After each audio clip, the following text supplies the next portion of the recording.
Now please sing along as sing proudly as the Marine Band San Diego presents the Star Spangled Banner.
The Marine Band San Diego with our national anthem.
We are Black Hawk. We are San Diego.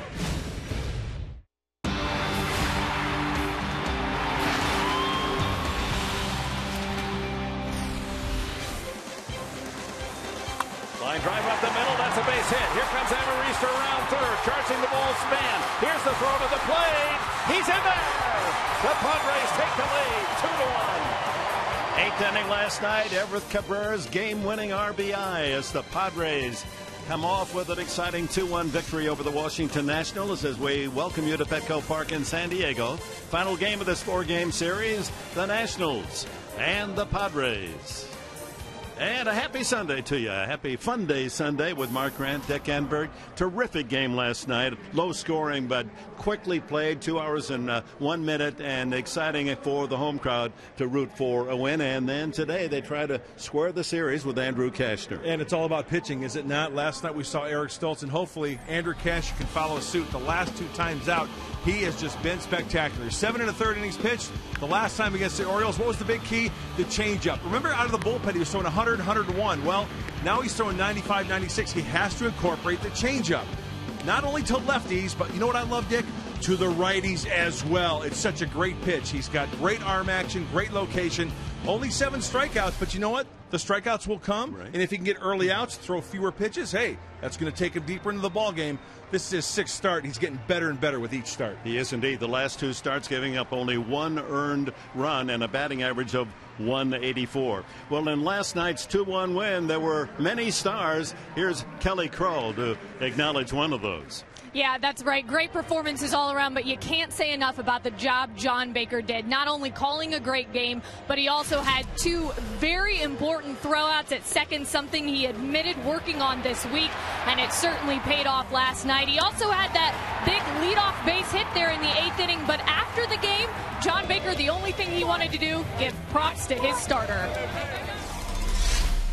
He didn't shake one time today in the game. Complete faith in the pitches, in the scouting report that Darren put together, and the pitches that I put down, and he executed everything. You know, he throws a lot of pitches in that kind of 76 to 84 range. But when he needs to, he throws the ball. You know, he had a few 90-mile-an-hour fastballs tonight, and that's such a gigantic velocity range, and it's very difficult for guys to be on time when things are so different, and they can happen at any time.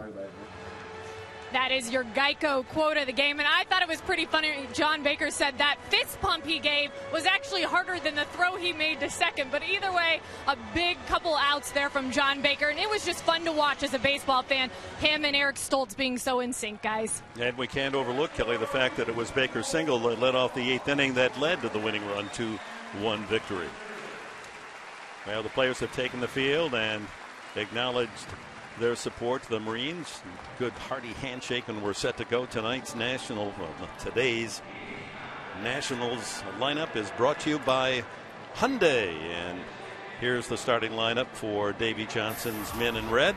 Denard Span, Steve Lombardozzi hit second, Ryan Zimmerman third, Adam LaRoche the cleanup hitter, Tyler Moore the left fielder, Roger Bernardino will start in right field, Danny Espinosa the shortstop, Kurt Suzuki behind the plate for veteran Dan Herron, who is 5-3 lifetime against the Padres. Well, Andrew Kashner, let's talk about the scouting report for the right-hander. We mentioned in our open he's getting better and better. Ditto. What do I mean by that? Ditto of his last start. 7 1/3. He had a great outing, only 2 runs, 1 which was earned. He gave up 1 home run. He walked away with a no decision. And then also 1 pitch at a time. You know, there are times when pitchers look at the big picture and they worry about who's up next or the situation. If he can concentrate on the numbers, put down, and the glove pitch by pitch, he should have one heck of an outing this afternoon.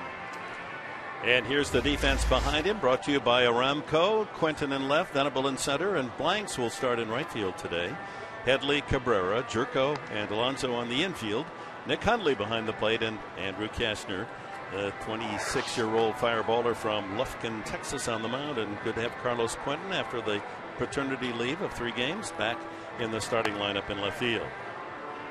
Padres begin today 5.5 games behind the Western leaders. The Arizona Diamondbacks now in front, a game ahead of San Francisco. Washington is a game and a half behind Atlanta in second place in the East.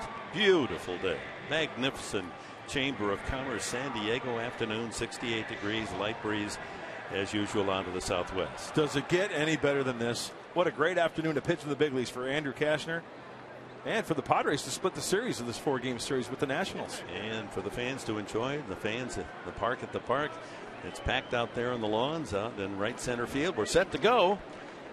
Kashner to Denard Span.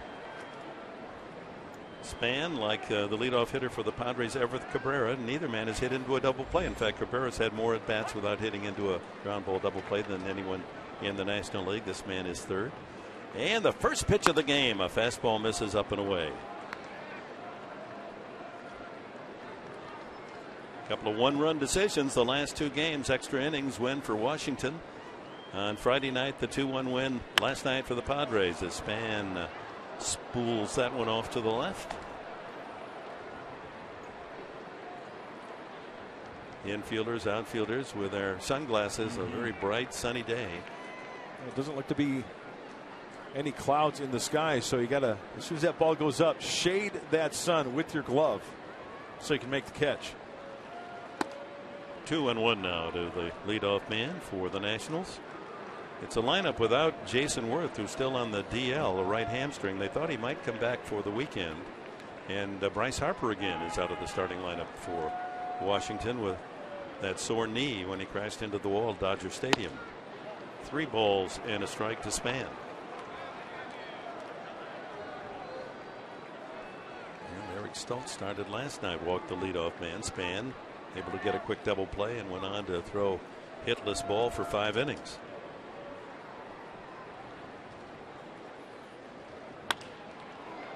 Loop behind short. Cabrera is able to backpedal out and grab it for the out. Steve Lombardozzi, the second baseman, the hitter. You know, it just goes to prove that Andrew Kastner has the good fastball. That was a fastball count, 3-1, and he just literally knocked the bat out of Span's hand. A weak fly ball in the infield. Lombardozzi in this lineup of the 8 regulars, 4 of them are hitting .210 or poor. .210 Lombardozzi, and then Moore, Bernardina, and Espinoza all in the 100s. Not scoring a lot of runs, Washington, but they've got the great pitching staff. And as a pitcher, you have to bear down as if they're hitting .310, right? There's no let up. I don't care if a guy is hitting 180, 120, 136. Fly ball, left field. Quentin coming in. 2 weak fly balls to start the game as Kastner uses the changeup on Lombardozzi. Broke it out early, I should say, and the hitter Lombardozzi way out in front of it. Watch how he kind of reaches for this one. Can't stay back off the end of the bat. No pop in that swing. Nice movement. Huh? Yeah, and the new Papa makes the catch out there, Carlos Quentin. Third hitter is Ryan Zimmerman, the third baseman, at .272.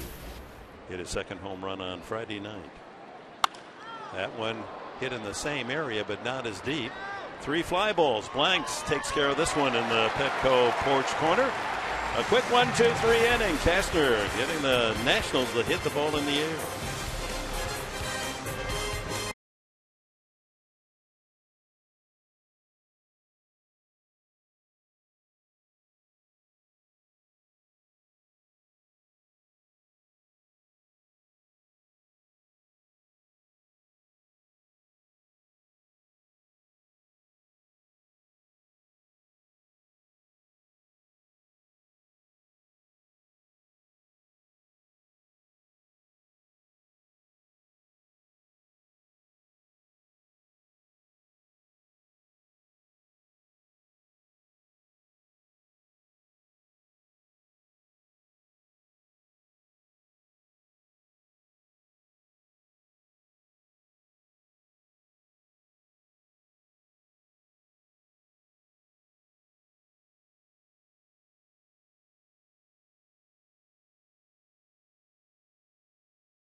All right, let's check Bud Black's starting lineup on this 4th game of the series. Brought to you by Toyota.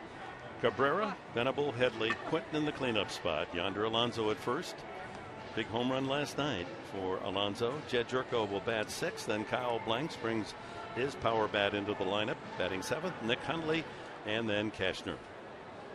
A scouting report on right-hander veteran Dan Herron. This guy's a good one. Command, and more command. He can dot the I with the best of them. He is an extremely good athlete. And you know what? He's just not a good hitting pitcher. He's a good hitter. So that's something that the Padres pitching staff, Andrew Kashner, has to really think about this afternoon. And Mark Grant, his record of consistency in the last 8 seasons, he's had at least 30 starts all 8 seasons. He's won at least 12 games. Yeah, he gives you good outings and good results. In fact, the Padres were interested in signing him as a free agent, but the Nationals stepped up with a 1-year $13.2 million deal, and so he went on to the nation's capital. You're going to see a lot of cutters, Mr. Enberg, out of the hand of Dan Herron. Fastball split and a curveball. Cutters and splits. Fouled at the plate by Cabrera, who had the game winner last night in the 8th inning with 2 outs and Amarista at second base. What a great at-bat that was, huh? That was fun to see. Utilizing the center of the diamond, playing a little pepper, scoring a run. He's doing something he didn't do last year. Gets 2 strikes, chokes up on the bat, and then lines one for a base hit. Yes, sir. Cabrera picks up where he left off last night. Solid single to left field. Cabrera stumbling as he delivered that base hit and acting as though might have twisted something. Let's check it out. The swing. Check him out of the box. Ooh, the left leg gives away.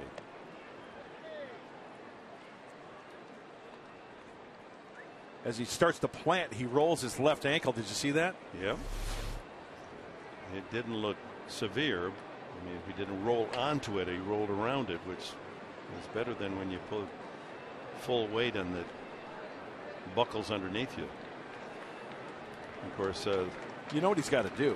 $1 million legs. Oh, do the Ty Cobb. He's got to do the old limping in pain and say, I'm okay. And the next pitch, bam! Right. Steal second base. That's exactly right. I was thinking the same thing. Oh, man, I don't know if I'm going to be able to play. Hello, I'm on second base. Yeah, he's telling LaRoche right now, gosh, it hurts so badly. I don't think I'm going to be able to run.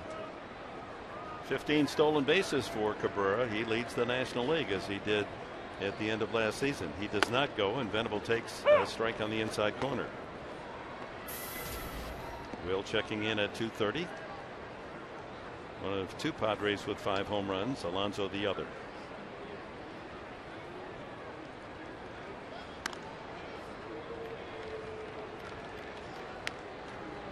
Aaron, now 32. Went to high school in Southern California, La Puente, Bishop Amat, and then on to an All-America career at Pepperdine. And another Padre comes up limping. That's 2 for 2. That is what's going to happen when Herron throws that cutter into lefties. Inside of the right shin. Yeah, that'll bring you to your knees. But that's a tough pitch to square up when it's in that perfect spot. Let's take a look at the National League leaders in the stolen base department. Hey, our guy, Everett Cabrera. He's got Padres on his chest, leading the charge. 4 for 4 in this series.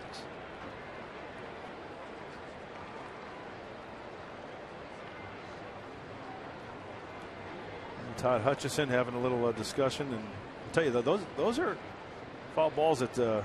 Oh, now he's. Oh, I didn't even know he had a pad on underneath there. We'll move it a little lower. It didn't protect him on this swing. You could just see the pad actually hit right on the edge of the pad. That may have intensified the pain. Set to go. Leadoff single for Cabrera. No one out. Venable in the hole, 2 strikes. There he goes. Pitch is low. Suzuki's throw is not in time. Number 16 for Cabrera. Oh, you gotta love it. Great jump. Herron uses an abbreviated slide step, but still a little slow. And Suzuki doesn't make a bad throw. It's just the speed of Cabrera. Hand on the bag, slap tag, safe. Vic Carpazza making the call, and Venable goes down swinging, unable to advance Cabrera to third. And here's Chase Headley. And a check of the Nationals defense brought to you by Hyundai. Kyler Moore in left field, Span in center, and Roger Bernardina in right. Around the horn, Zimmerman, Espinoza, Lombardozzi, and LaRoche, with catcher Suzuki and Dan Herron on the mound. Ball one. Headley, better success so far this year, hitting from the left side, 314. There's his total, 287. And today we'll be able to keep track of the pitches via the Fox Tracks, brought to you by my great friends, outstanding friends at Southland Technology. So they must have come over again over the weekend, huh? 2-0. The best in audio visual for your home or office. They do a great job. They do. Headley with a count in his favor. Quinton will be next.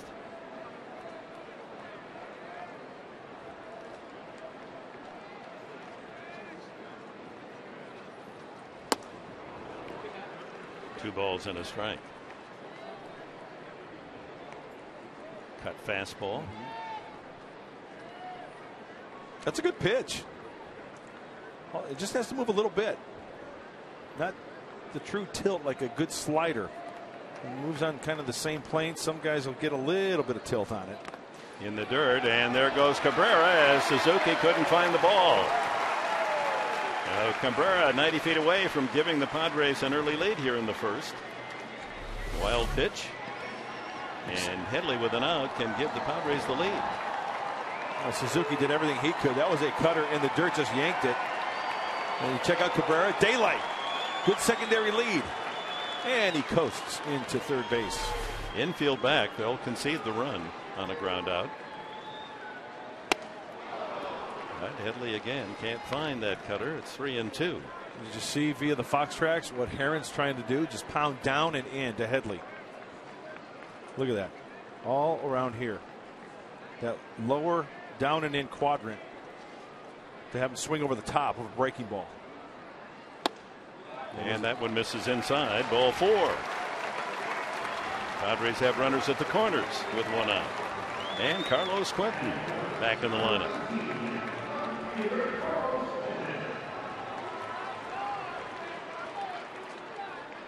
His wife Jean presenting a bouncing baby son, Clark, 3 days ago.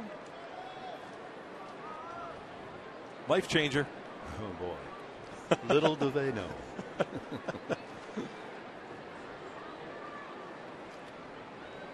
First and third for Quinton. Takes it outside.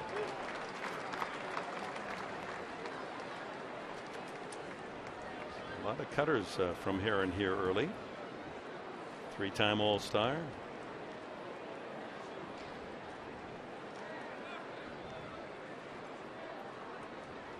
Line drive, base hit into the left field corner. That'll get one home, maybe more. Cabrera checks in. Headley's going to turn at third and hold on a ringing double by Carlos Quinton. Padres take the 1-0 lead.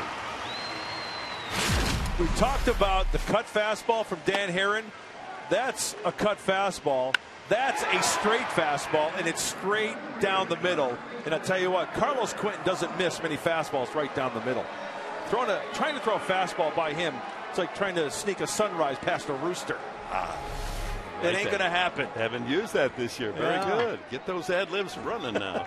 I can check that one off. There you go. Alejandro Alonso homered last night.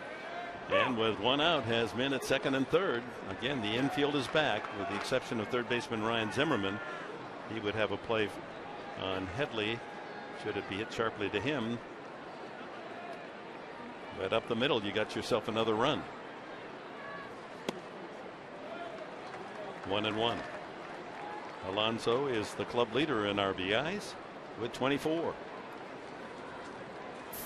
You know, he didn't hit his first home run last year to almost the month of August. His fifth home run. He's already got 5, and he drips this one to right field. Back goes Bernardina and makes the catch as he fades to the warning track. Here comes Headley. It's 2-0, and Quinton tags and moves to third. 2-0 Padres. Oh, you gotta love it. Just taking a nice, easy swing, getting a pitch you can elevate. And once again, you know what's a good sign here? Judging by that swing there, and judging by the pitch out of the hand, it looked like a fastball. That's a good sign. He gave it a pretty good ride. Long enough to score another run. Headley tagging and scoring. Here's Jerko with Quinton at third, 2 outs.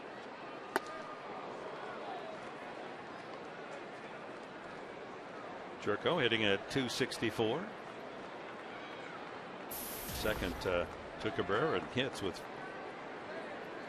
well, actually leads the major league rookies in hits.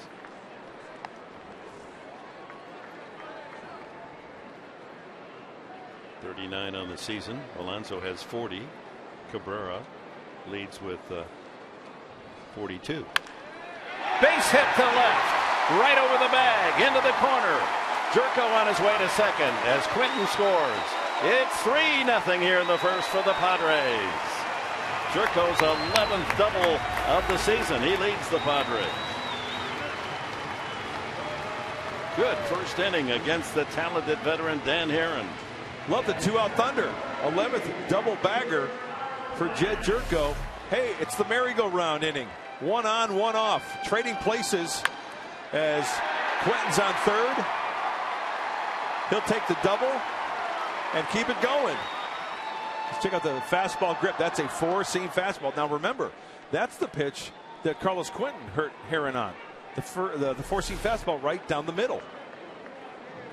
Jerko capitalized on that one nicely.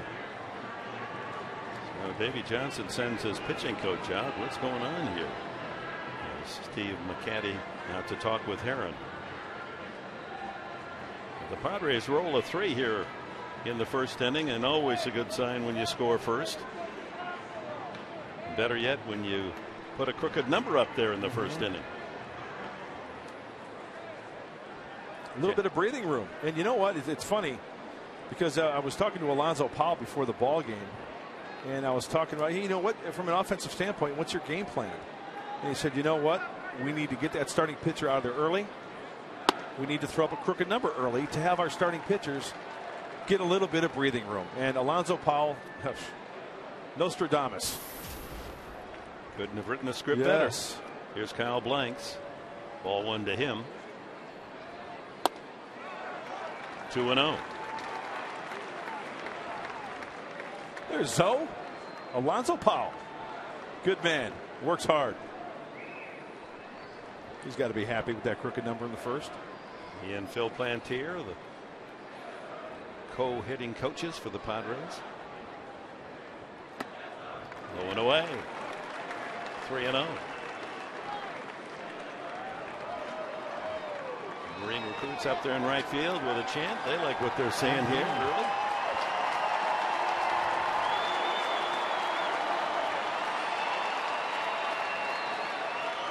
Blanks might get the green light here. 3-0. Takes a strike. 89 on that fastball from Herron.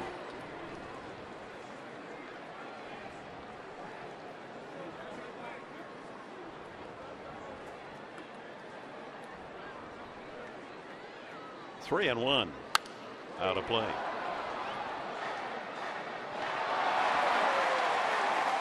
Sign that fan up. Good catch. Oh, what a great grab by that youngster. He brought his guante to the yard today, and it pays off. A lot of little leaguers here, 1,500 of them, and they brought their gloves. Now get him a Padre hat. Yeah, there you go.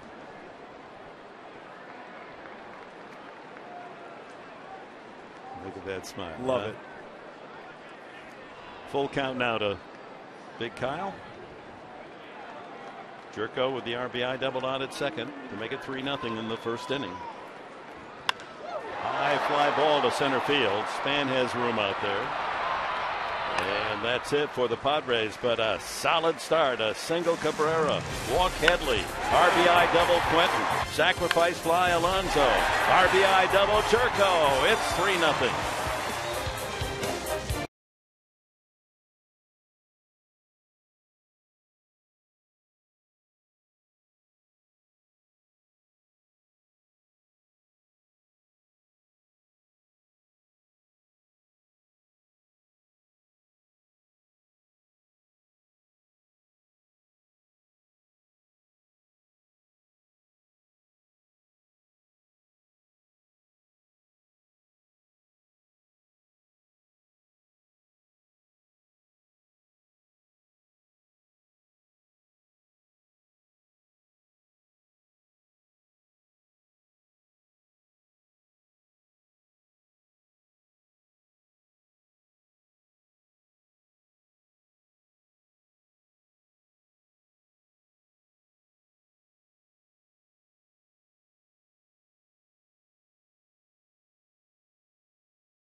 Aerospace Museum as Fox Sports San Diego presents Padres Baseball.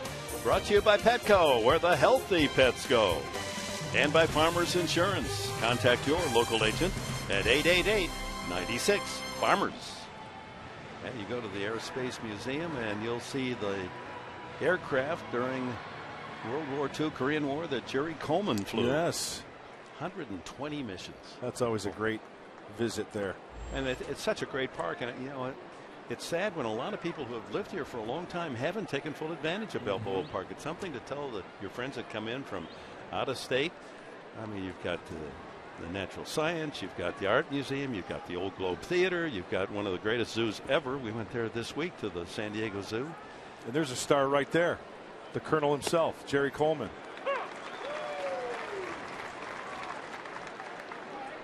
Andrew Kastner works on the middle three of the Washington lineup, and Adam LaRoche, red hot, 15-game hitting streak, longest ever in his career.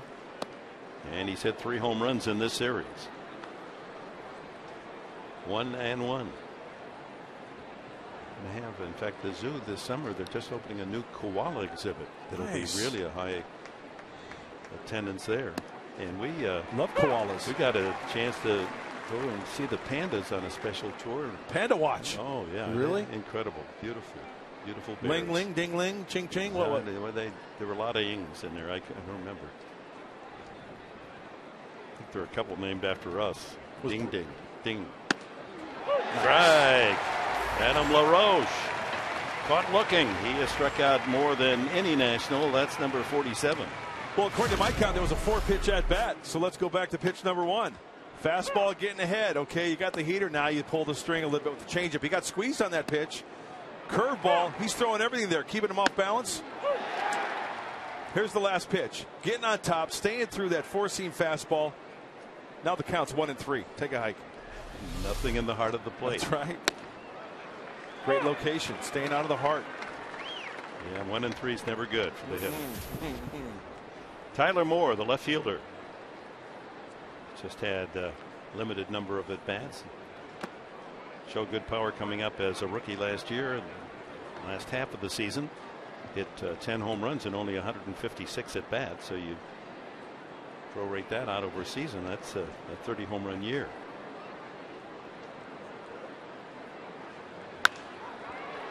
That'll make the crowd down the right field line. 1-2 on Tyler Moore, All-America at Mississippi State. Okay, I'm dating myself here, so please bear with me. I'm wondering how, it's skipping generations, but how many of the Washington National, maybe the coaching staff, call this guy Mary? Tyler Moore. Could be. Maybe the coaching staff. Well, that was more like Dick Van Dyke just looking at Mary Tyler Moore. Tripping over the ottoman coming home from work. Couple of strikeouts for Kastner in the second. Nice one, Professor. And great location. Did you notice something about Kastner? Remember, to LaRoche, fastballs away for strikes, painting. Fastballs away to righties, other side of the plate. Good release point, just attacking the zone. A great couple of pitch sequence to LaRoche, and now Moore. Bernardina, first ball hunting, and that's playable into shallow left. Toward the line comes Quentin, glasses down. Another 1-2-3 inning. Andrew Kastner and the Padres lead it 3-0. Good night and good news.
Padres on top 3-0 here in the second. Of course, these guys all big in the community as well. Chase Headley starting something new this year through his foundation called Headley's Heroes, and that is his first hero right there, Boyd Stockmeyer, who ran in, of course, the Celebration of Champions with him yesterday. And Chase gave him some goodies, one of which his own personal bat that he signed, and he said, "Boyd, to you, you are my hero." And this kid battling cancer here today, guys, enjoying this game. Yeah, thank you, Kelly. Yeah, it warms the heart how these athletes are knowing that they have this image and kids just can't wait to meet them and then to do nice things for them and make them happy, bring out a smile. And just how simple it is to give a kid a ball, a bat, give a hug. Absolutely, and it's something that we'll remember for the rest of their lives. And you know what? Not only Chase Headley. Hundley hooking that one in the corner. Will it stay fair? Just foul.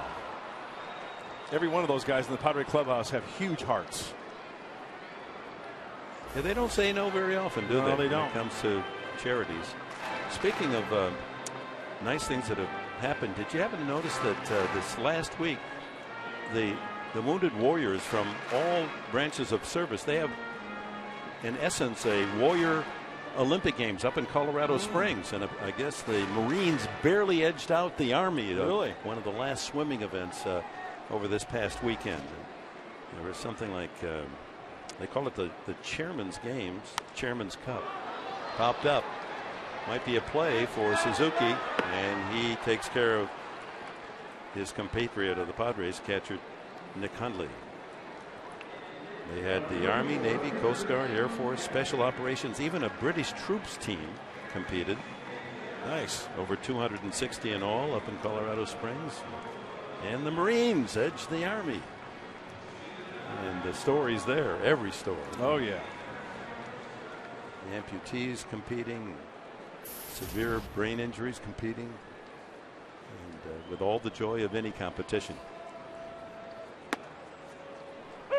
Andrew Kashner, 1 for 5 as a hitter. As he told us, he likes to throw, but he even likes hitting better. Oh, look at that. Beautiful bunt. Throw to first. Not in time. Kashner, a bunt single. How do you do?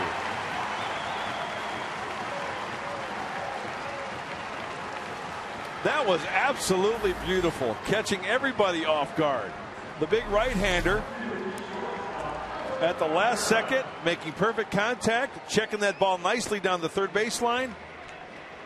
You know what? He put it in play and just put your head down and run. I mean, he may be the slowest walker on the team, right? When he walks, like when he goes to the mound, it just looks like I don't know if I can make it. But boy, when he wants to run, he may be one of the, well, probably the fastest pitcher. Those long legs eating up the ground. So a 1-out signal for Kashner, and here's Cabrera. He started the 3-run first inning with a sharp single to left center, and then stole his 16th base, fortifying his lead atop the National League steal list.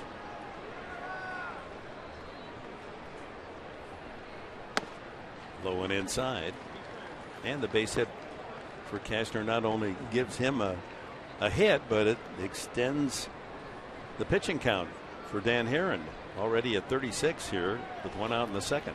You know, it's going to be interesting to see how many four-seam fastballs, straight fastball, Herron throws from this point, because remember, he got burned on 2 of them, Quentin and Jerko, for doubles. High pop fly into shallow right. Second baseman Lombardozzi calling. Bernardina comes in and chases him away, makes the catch.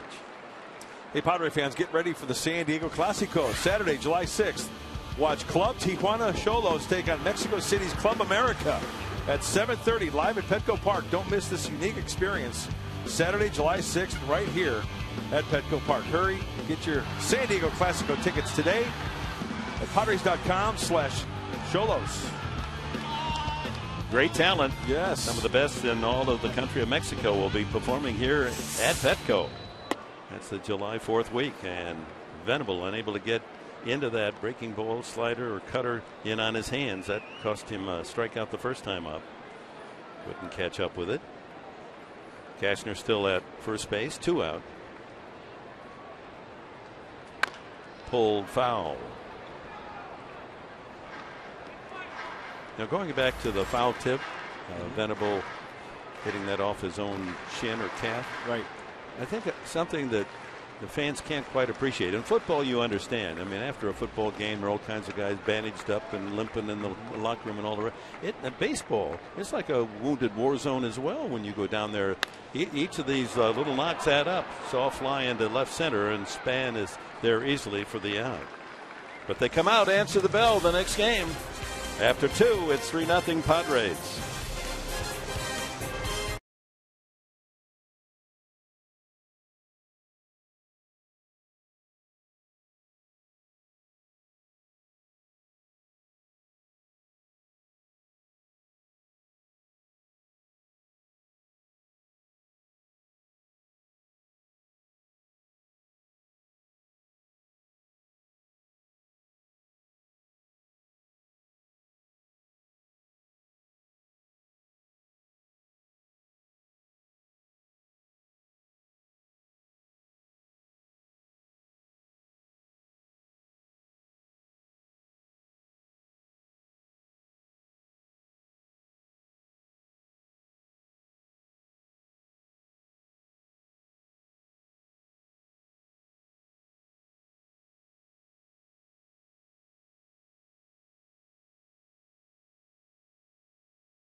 Marine Appreciation Day here with the Padres and the Nationals as we go to the top of the 3rd, and we welcome Lieutenant General John A. Tulin, Commanding General, 1st Marine Expeditionary Force, to our booth. And sir, thank you it's a for all you General, welcome. All you do. Thank you, Mark.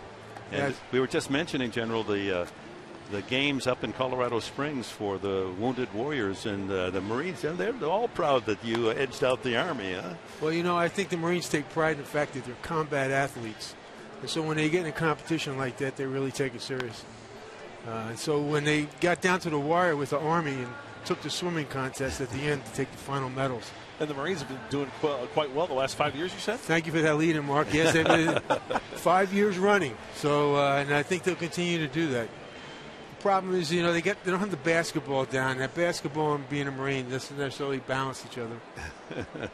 What was the strongest event for the Marines? Well, actually, to tell you the truth, the swimming was really big. And when you see some of these guys getting in the pool and, you know, they're double amputees and they're out there and moving through that water like ice, it's unbelievable. Were you an athlete in your day? No, you know, one of those intramural kind of guys, high school basketball, but being from New York, it's tough to make it in basketball. I was going to ask you about the accent. It sounds like we're in New York. What accent? Do I have an accent? No. Where in New York? Brooklyn. So we finally got a professional basketball team in Brooklyn, too.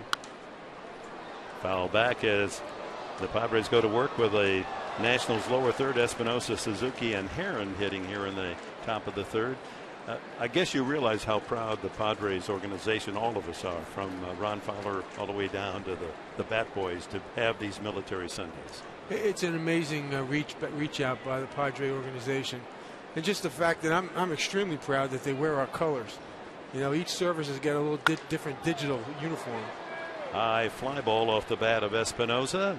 Quinton squeezes it for the first out. That's 7 in a row off the top of the game for Andrew Kashner.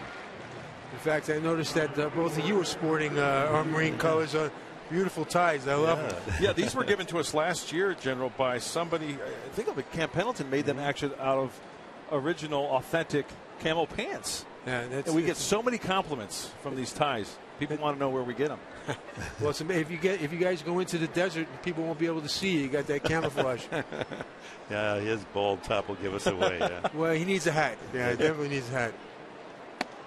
So, trying to add up the numbers, you have served in the Marine Corps around 40 years, is that right? 37 years and still counting. The Marine Corps decided to keep me around. But I can tell you that the service is a joy for me, because when I work with these young men and women that are wearing the uniform as Marines, they're just incredible. They really give and constantly give their time and efforts. Many Marines are currently serving overseas. We've got about 7,000 Marines in Afghanistan right now, and probably another 6,000 deployed aboard ships or in embassies around the world. So normally a year tour, but San Diego's home. So when they come home, and a day like today, it's worth. You realize why you're serving when you got a beautiful country like this, and baseball. General, I received a Facebook message from a woman. Her name is Susie Ott Ingram, and her 19-year-old son is sitting up there. They graduate May 24th. He went through the crucible recently. She sent me a picture of his hands on Facebook. And my point is, not only should we be proud as Americans that what they're going through, but the parents of these recruits and what they're going through. She's in attendance today. Actually, they made some signs sitting up there next to the recruits. There's the first Nationals hit, Kurt Suzuki. But she's here in attendance with like 40 family members and just the whole family. And you must be proud also to see the recruits, what they go through. No graduation probably gets old as far as from your viewpoint. Honestly, these young men just last week came down from Camp Pendleton. They spent 2 weeks up in the mountains.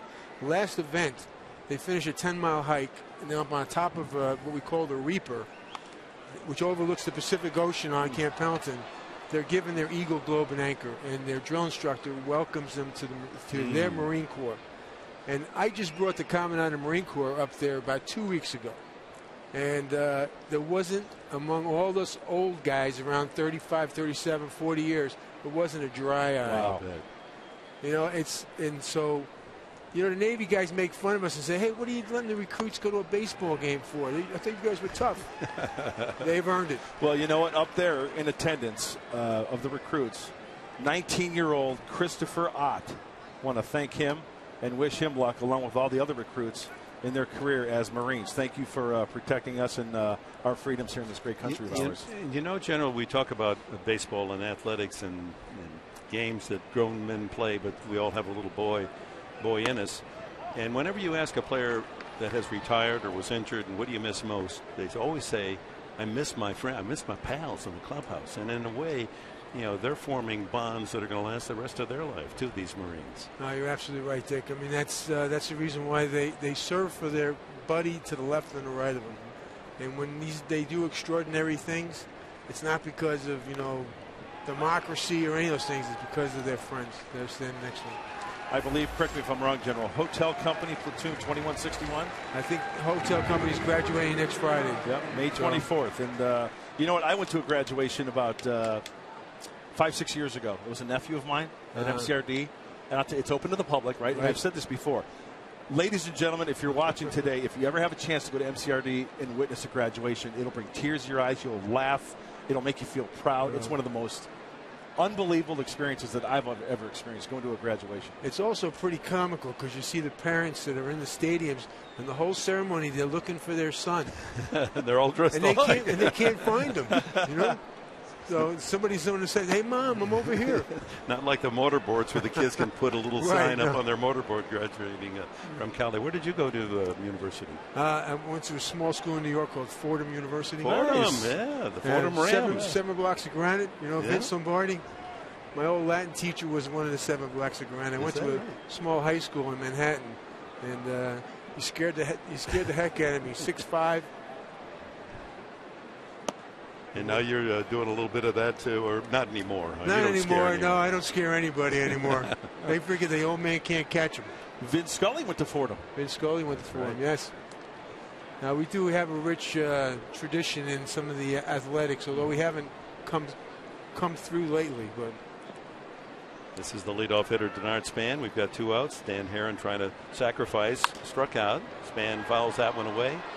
Well, we can't thank you enough, General, Well, and to make this even a more special day for all of us for your visit to our booth. Well, thank you very much, too. And I'm a little nervous because I'm going to be able to come to one more game when the Yankees come. And I'm going to get to throw the pitch. So there's a lot of pressure on me to make it from the rubber to the home plate. I don't want you, fudging there and throwing from the grass. I want you up on the hill now. All right, sir. Thank you, General. Very General, much. thank you so much. Appreciate it. All right. Of course, the Marine hymn will be played shortly here. Always the highlight of Sundays as our recruits stand and salute. Yeah, awesome. Love the General. Yeah.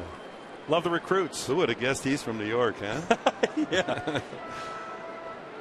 Padres leading here 3-0. 2 outs. And 2-1 the count on Denard Span.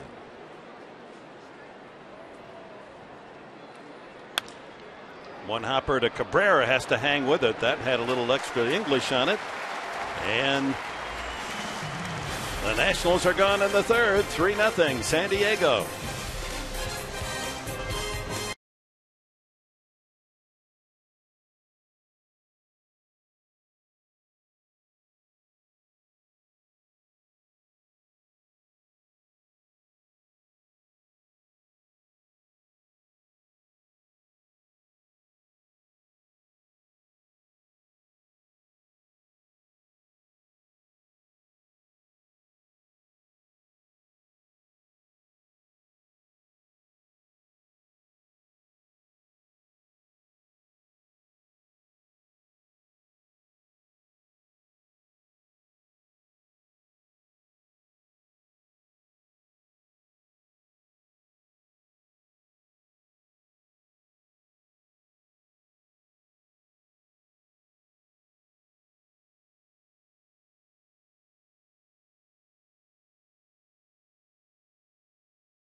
Fox Sports San Diego presents Padres Baseball, brought to you by Sequan Casino. Real friendly and real close.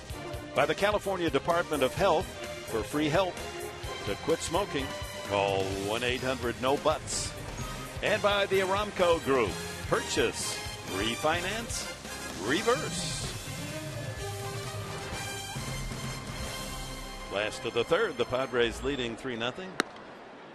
The General, he was great, wasn't he? How cool was the General? He's getting ready to rock and fire. He's going to throw out the opening pitch coming up. What a great man. It was nice of him to take some time and visit with us. Chase Headley. Headley walked the first time and scored one of the 3 runs in the first inning. In case you're just joining us, in that first against Dan Herron, Cabrera singled after Venable struck out. Headley walked. Cabrera had stolen second base, moved to third on a wild pitch. Carlos Quentin doubled in 1 run. Then Alonso, a sacrifice fly to right to make it 2-0. And Jed Jerko followed with an RBI double for the 3 runs. Ripped to right, a base hit for Headley. Leadoff man aboard as the Padres now with 5 hits off Herron. Well, we talked about Dan Herron and the success that he has had at the big league level. And you know what? That's exactly where he wanted to throw it. So Chase Headley, he makes the adjustment, stays on top of that, hits a low liner against a pretty good pitch from Dan Herron.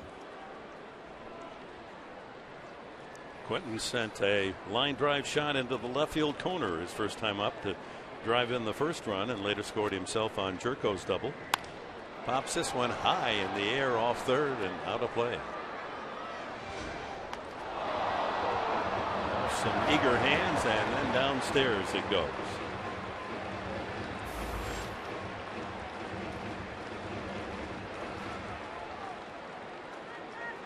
Quentin has 16 hits this year, 6 doubles and 4 home runs. Pops this one up high on the left side. Zimmerman. Oh, finally it comes down into his glove for the first down. Boy, you take that fly ball and level it out at about 10 feet, and there's been about 3 home runs in there. No question about it.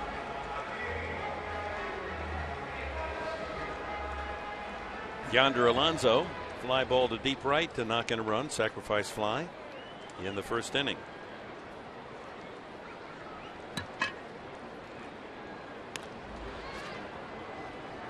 We start today with Atlanta in first place in the East, a game and a half in front of Washington. But how about the tough luck bullpen for the Braves? They lose 2 left-handers in 1 week, apparently both to Tommy John. Definitely Johnny Venters. He's going, I think, already gone under the knife. And then Eric O'Flaherty, their other left-hander, he's got a bad elbow as well, and I think he's going to have Tommy John. Boy, tough days for Frank Wren, the general manager of the Braves, trying to get some arms to replace those 2.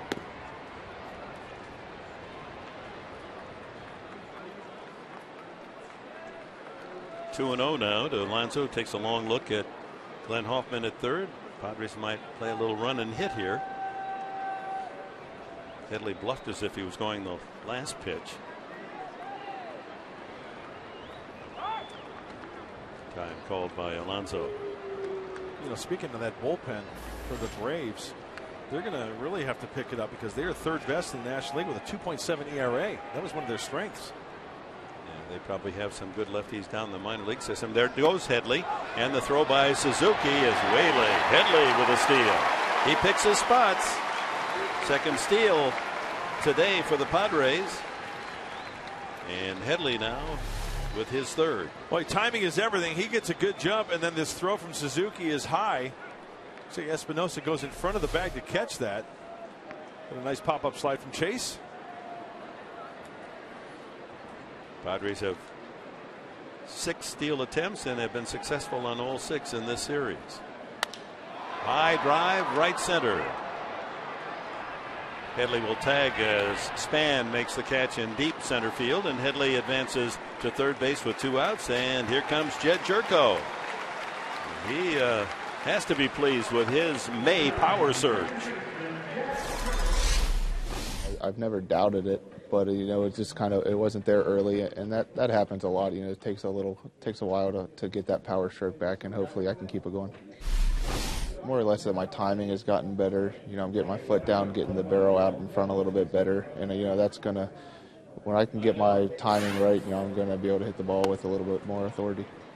Well, he hit it with authority back in the first inning, a sharp double to left to drive in a run. And I think he's just going to get better and better. I mean, experience is the best teacher, right? The more he sees these pitchers at the big league level, the more ABs he gets, 4 or 5 a game.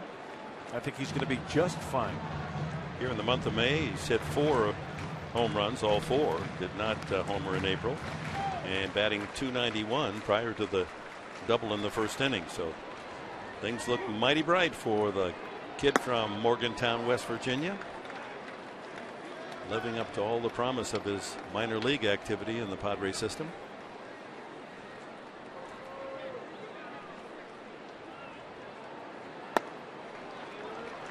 And the count runs out to 3-1. One thing I've noticed this particular at bat is that Jed Jerko laying off those close breaking balls that are just out of the zone, working to a hitter's count at 3-1. And ball 4. That's the second walk from Heron. Padres with 2 outs have really delivered. Runners in scoring position with 2 outs. Take a look at this. Chris Denorfia hitting .378. 9 RBIs with 2 outs and runners in scoring position. Cabrera with the game winner last night, the same. .356. Jerko at .300. It's a good sign. Money hits with 2 outs. A couple of things that come to mind for me when I see that is patience and using the whole field. Try not to do too much with the runner in scoring position. If you get a breaking ball away, the majority of times pitcher's going to pitch you away, and you take it that way. Kyle Blanks with a chance to add to the 3-0 lead. Runners at the corners. Jerko at first and Headley at third. Hey, Suzuki nearly threw that ball over Heron's head. That would have resulted in a run. Chase Headley was all over it, and nobody was backing up. Lombardozzi and Espinosa The middle infielders, they were just hanging back at their positions. Foul tip makes it 2 strikes on Blanks. He flied to center field his first time. Nick Hundley on deck. Well, the Nationals leave town. They head up north to San Francisco for a series, and the St. Louis Cardinals come to town tomorrow night, Tuesday night, Wednesday night. Check swing. Did not go, says first base umpire Barksdale.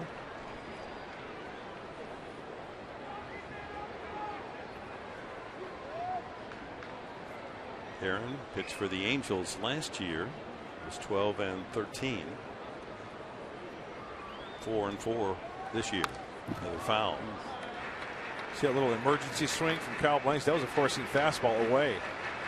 Short, quick to the baseball. That was one of those straight fastballs, not one of those cutters.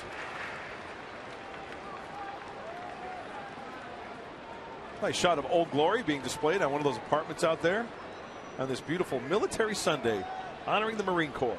Well done. Did he go? Yes. Barksdale punches him out. And that's it for the Padres. They leave runners at first and third, unable to add to their 3-0 lead. Close, but he may have crossed the plane. After 3, here.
Nationals nothing. We go to the top of the 4th, and it's time for today's AT Twitter poll question with the game on the line. This is a great one. I love this. Who deals with the most pressure? You can vote on Twitter by using the following hashtags. Hashtag the closer, hashtag FG kicker, field goal kicker, NFL, baseball, closer, game on the line, Adam Vinatieri. Who has the most pressure? It's a great argument. Ralph Brunnerschka. There you go. So get on Twitter, use the hashtag A or B, hashtag the closer, hashtag FG kicker. That's an interesting one, isn't it? It is. I think it would be a closer comparison if we defined it as making a save, coming in with the bases loaded. Line drive right back at Cashner, and here's Headley to try to save it and doesn't get him. Boy, that worked for a double play last night. A line drive off the pitcher, and let's hope Cashner's all right. Lombardozzi sending a shot right back to the mound. And Headley pouncing on it and almost turning it into a 1-6-3 putout. Well, look at how quickly. I mean, so much happening on this play. As we take a look, a chance to see where it got him. Oh, off the glove. Good. Oh, good. Self-protection. Boy, yeah. That was self-defense. But how quickly Andrew got up after hitting the deck. Close play at first base. And it looks like Lance Barksdale does make the right call there. And Cashner, okay, got that glove up there to protect himself. That's your piece of armor. I'll tell you what, it's amazing what the human body can do when you've got a 95, 98 mile an hour, 100 mile an hour ball off the bat coming right at you. It's only leather, but it is a shield. Ryan Zimmerman flied to right field his first time, so Lombardozzi a leadoff hit. That's the second allowed by Andrew Cashner. We're in the fourth. 3-0 Padres. Got all three in the first inning. Mark Sweeney down by the Padre dugout. You have to love that crooked number up there, the 3 in the bottom of the first for the Padres. Yeah, offensively, guys, they did a really good job, especially that last day game in Baltimore. They came out swinging. It looked like the same thing today. You know what I noticed, Mark, is that Dan Herron, he throws that cutter and the slider quite a bit in the split, but Jet Jerko and Carlos Quint capitalized all over the four-seam fastball and crushed it, resulting in those runs in the first inning. Yeah, Mark, so important, especially when a guy has a real good split, much like Darren Herron does. You have to be aggressive with the fastball. I always talk about hitting off the fastball too, but especially when a guy has an out pitch like Dan Herron does. Well, we might see that as the game goes on. If he's out there, you get the early fastball, go to Hackett. You don't want to be in that 1-2, 0-2 hole. He's in a 2-0 hole. Cashner to Zimmerman. And the changeup misses 3-0.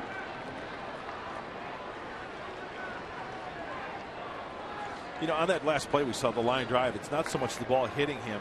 He protected himself. But, I've seen players kind of tweak something trying to get out of the way. I'm not saying that's the case for Andrew. He looks fine. Green light 3-0, and he fouls it away out of play. But we've seen players kind of fall and tweak their shoulder. They tweak their elbow, their wrist, their knee, whatever. Just trying to get out of the way of that line drive. There's a point you made earlier on that last pitch, down 3-0. He threw a fastball right there, hard to the plate, and Zimmerman couldn't catch up with it. There it is. There's the line drive right up the box. Oh, thank you, Wilson. Thank you, Mr. Wilson. That's the glove that Andrew wears. Dennis. Uh-oh. That ball is crushed to left field. Quentin going back.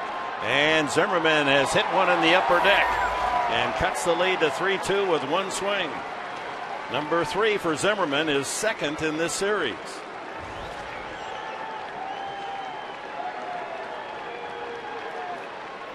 And that's what you get from this Nationals lineup. Everyone in there has home run power.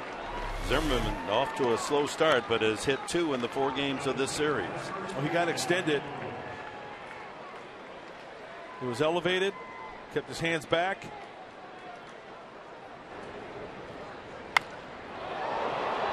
Had the sound, didn't it?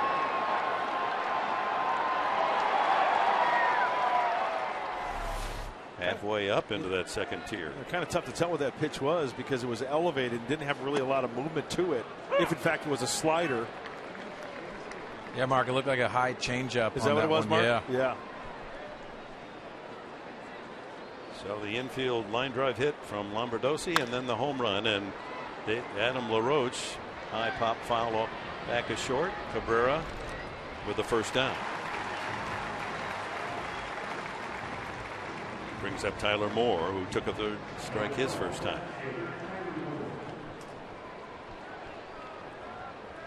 Well, tomorrow night you have a chance to see a bright young Cardinal pitcher, Shelby Miller. He's been flirting with almost no hit stuff, no hit, no run stuff. He's 5-2 for the Cardinals against Jason Marquis. Well, Mark Sweeney, thank you very much. Here's confirmation. Here's the home run pitch. It is, in fact, a change-up grip. He just left it up in the zone. Pulled to third, backhanded Headley, fires across, 2 away. Moore out third to first, 2 away, and Roger Bernardino the hitter. Guys, so many things to love about Andrew Cashner, and especially the adjustments he's trying to make. But you saw after that home run, he picked up the intensity just a little bit. It's almost like you get thrown back into that reliever again, and you saw a velocity on his fastball too, but more of a purpose to Andrew Cashner.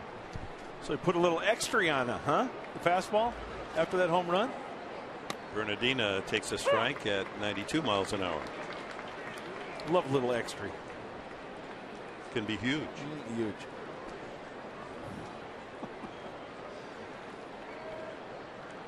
And you know what, guys, Mark Sweeney and Mr. Enberg, it's all about bouncing back, is it not? After that home run, 2-run shot, 2 quick outs. But you can't shut your toolbox here with Bernardina up.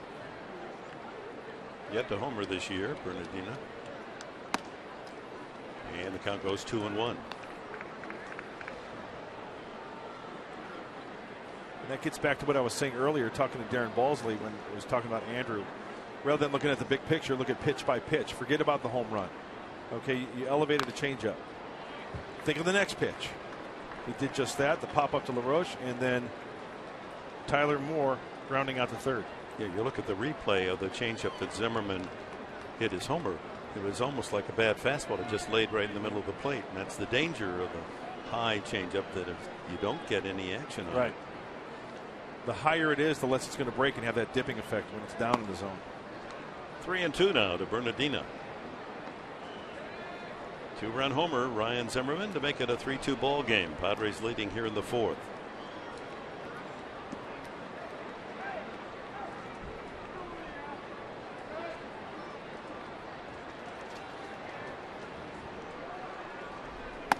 Ball 4.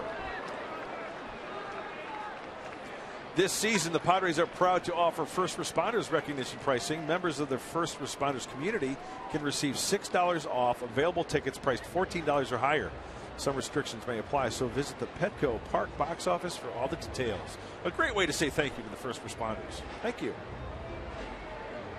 And that's Darren Balsley, the pitching coach, out to talk with Cashner after he walks Bernardina. 2 outs. The hitter is Danny Espinoza, batting only 168, but he'll hit with some power. 3 home runs this year. Hit 21 a couple years ago and 17 last season.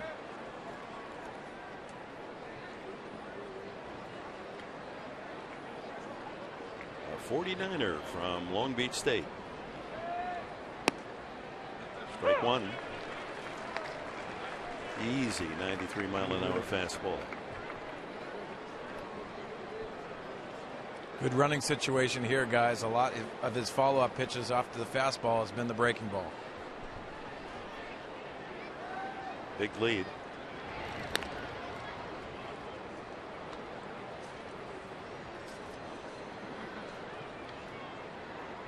Surprisingly, Bernardina does not have a steal yet this year.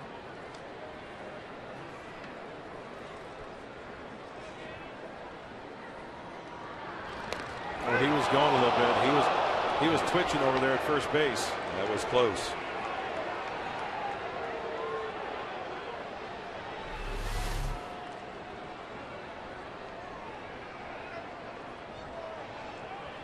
Well, Andrew thought he might have had him, but to see Bernardina, he was diving back to the bag, to the outfield side of that first base bag. Longer way to travel with the glove for Yonder Alonso on the tag.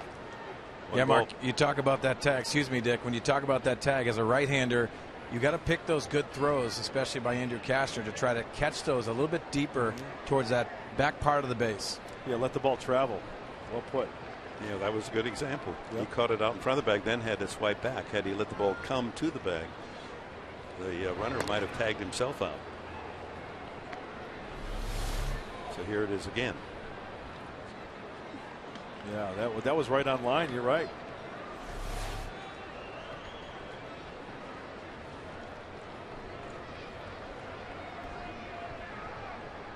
One. First wobbly inning for Andrew Cashner. Infield hit, the line drive may have shaken him a bit. He almost got Lombardozzi, but legs it out before Headley could recover on the carom.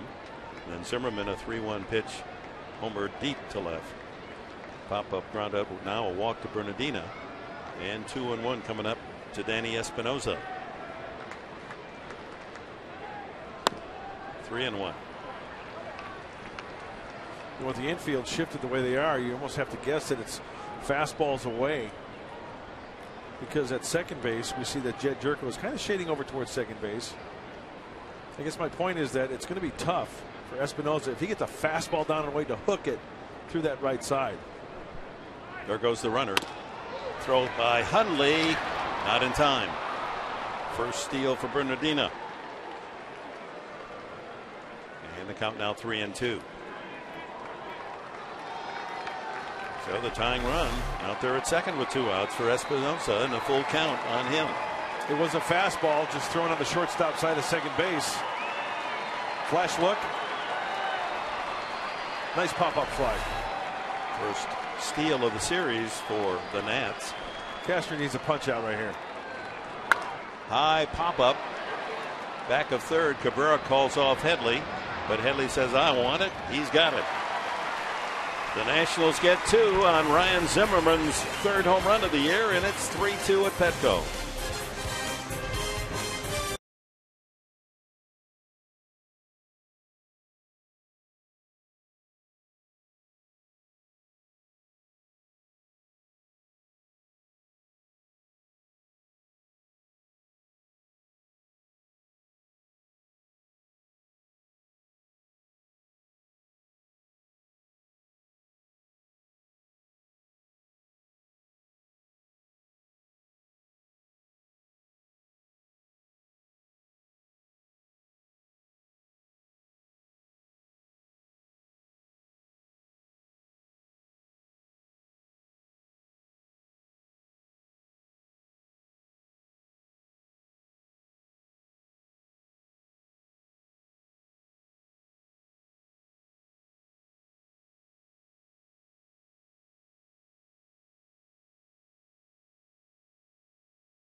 Company H, 2nd Recruit Training Battalion, U.S. Marine Corps.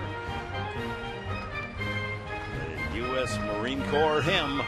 Part of the Sunday military salute that makes it so special here at Petco Park. Yeah, the Padres 3-0 lead, carved to 3-2 as Nick Hundley leads off the 4th inning. Then it'll be Cashner and Everett Cabrera for San Diego. Hundley fouled out his first time to the catcher. Had good success against Dan Herron, a 370 average. Broken bat fly ball, back of second. Lombardozzi grabs it for the out. Quite an emotional story down in Tampa Bay. Lieutenant Colonel Will Adams, he's the catcher here, and the daughter Elena is on the mound. Doesn't realize that Lieutenant Colonel Adams has just come home from Afghanistan. And look at this.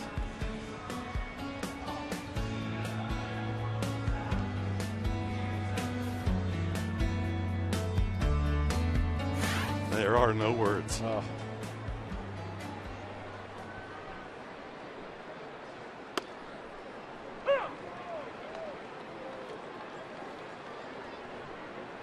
Cashner bunted his way on a single the first time.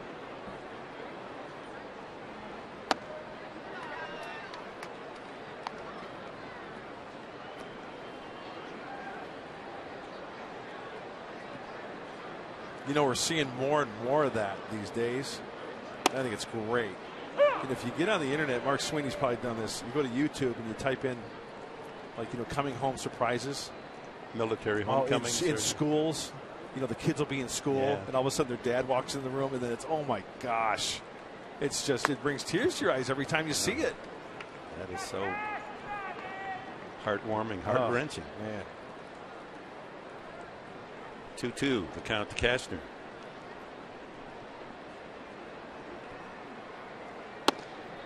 And it goes full.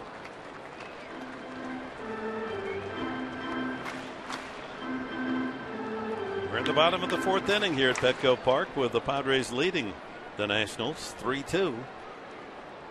And that's the count on Cashner, and he fouls it off. Still swinging that shillelagh with some authority, Andrew Cashner, even after that line drive off the glove, the mound. And that's a good sign, getting that bat through the zone quickly. See, he reacted just like a number 4 hitter there. He swung, he fouled it off, he kind of slapped the bat, saying to himself, oh, I should have crushed that last pitch.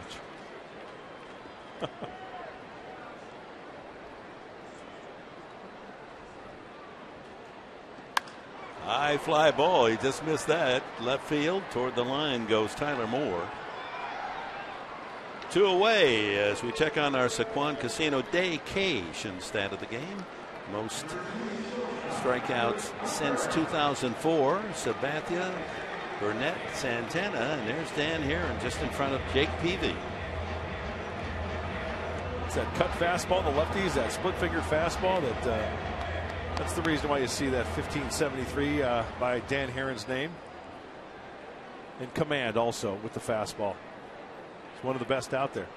To the top of the order, Everett Cabrera.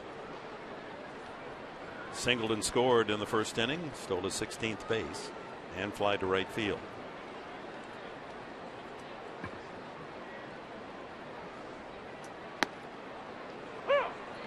One and one.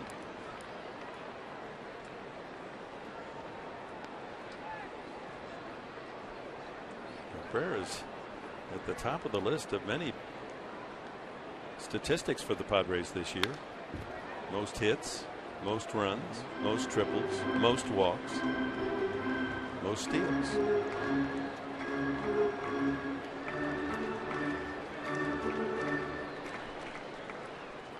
You see what Dan Heron's trying to do to Cabrera, keep the ball away. That's the way the outfield is shifted.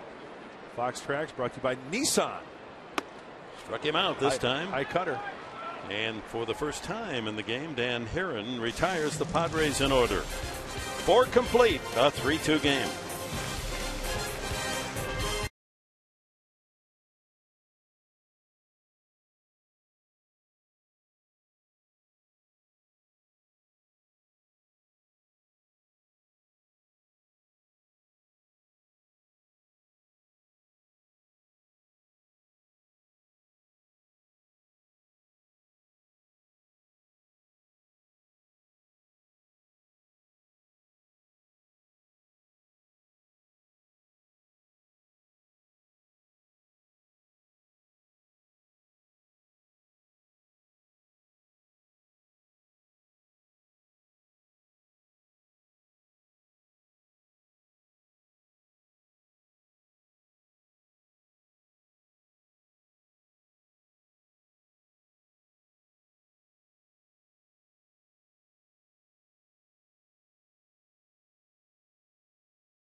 Times in the first inning. Carlos Quinton knocked in one with that double.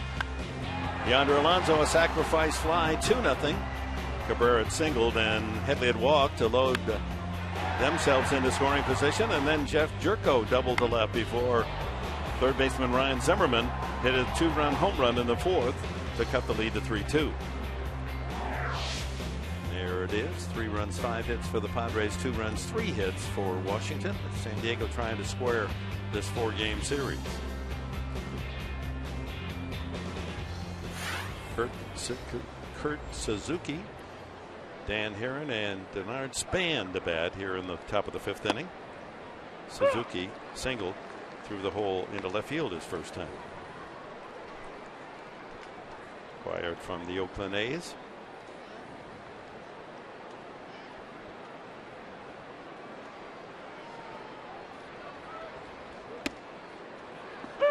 We saw him with Oakland a year ago. He was struggling to hit 200, but doing well with Washington. Hey, what a great way to spend a day at the ball yard. Go out to the beach area and kick your feet up and just enjoy the big league ball game. Some libations, right? Absolutely. Chop to the right side. Big cop for Jerko. 4-3 the put out.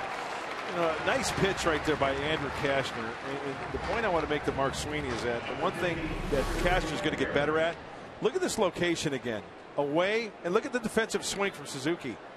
I mean, that's going to be a tough pitch to square up, don't you think? Yeah, it's a tough pitch to square up because it's on those edges. And you can speak to this too, Mark. When you take off of your velocity and you work on location, you understand that you're going to miss a lot of barrels, especially with that plus velocity that Andrew Kashner still has. You mentioned Herron, a good hitter. His career average 223 with a couple of home runs. He struck out trying to sacrifice his first time.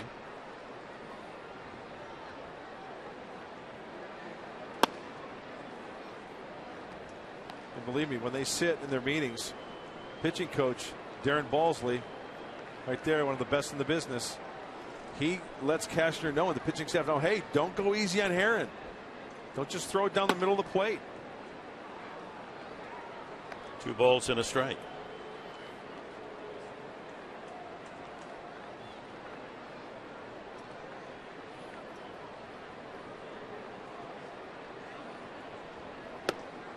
Takes a good cut, doesn't he? Good movement, though, on that pitch. Fastball with a little bit of two-seam action to it. Mark Sweeney, I don't mean to put you on the spot, but one of the best hitting pitchers you've played with or against. I'd have to say Woody Williams. Nice. You know, he played here with San Diego when I was on his team, but just thought about, you know, hitting, and he understood what he had to do, and he also thought as a hitter too, which I think he benefited on the mound. Count goes full on the opposing pitcher for Andrew Kashner.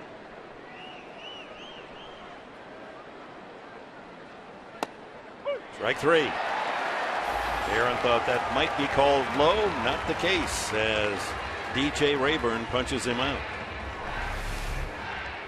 Hey, this is a pitcher's pitch. That's knee high. That's a strike.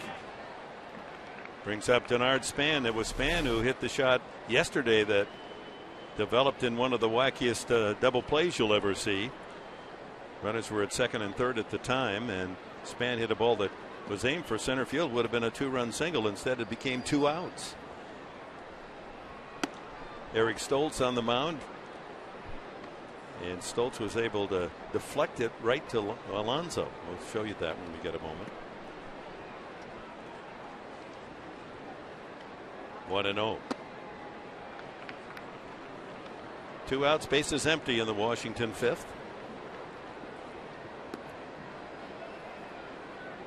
Span is popped to short, grounded to short.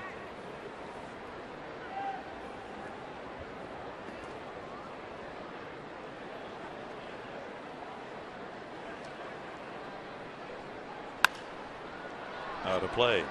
Well, here it is. This could have been a 2 runs for Washington. Goes off Stoltz right to Alonso. Looks the runner back. Now both the pitchers Zimmerman and Suzuki are at third base. Suzuki could have stayed there. It's his base, but he leaves, and then Alonso, he could have had a triple play if there were no one out because Zimmerman was still hanging around. You know what I like about that play, and so much happening, was that how Alonso took the angle from first base, forcing him back to third. Long throw for Cabrera, not in time. His momentum carrying him away, and even with that strong arm, unable to throw out the speedy Denard Span. Did everything right there. It was just the way the ball was hit. One swift move thrown across his body, still getting a lot on it, and just beating it out.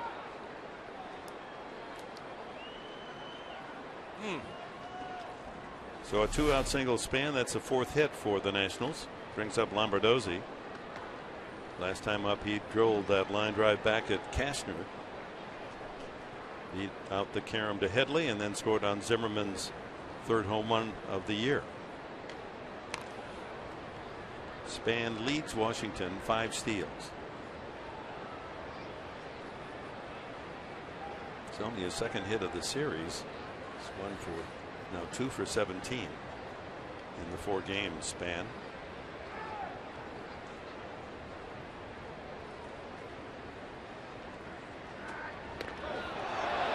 closer.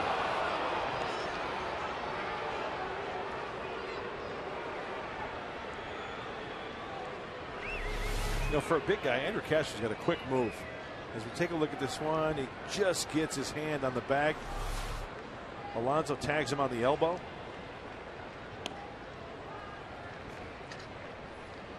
Oh, nice and easy fastball, 94. Yeah. 1-0 to Lombardozzi. 210 average starting today.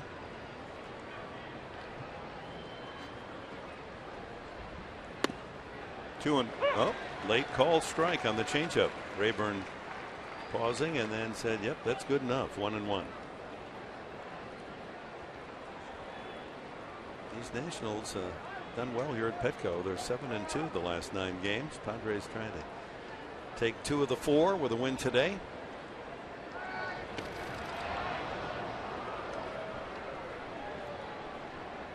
Well, if the name Steve Lombardozzi rings a bell, his daddy, Steve, played in the big league 6 seasons. Twins and Astros. So it runs in the family. Switch hitter.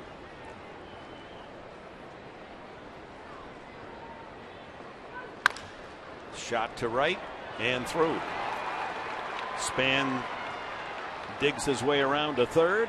First and third with 2 outs on singles by Span and Lombardozzi, and that brings up the home run hitting Ryan Zimmerman.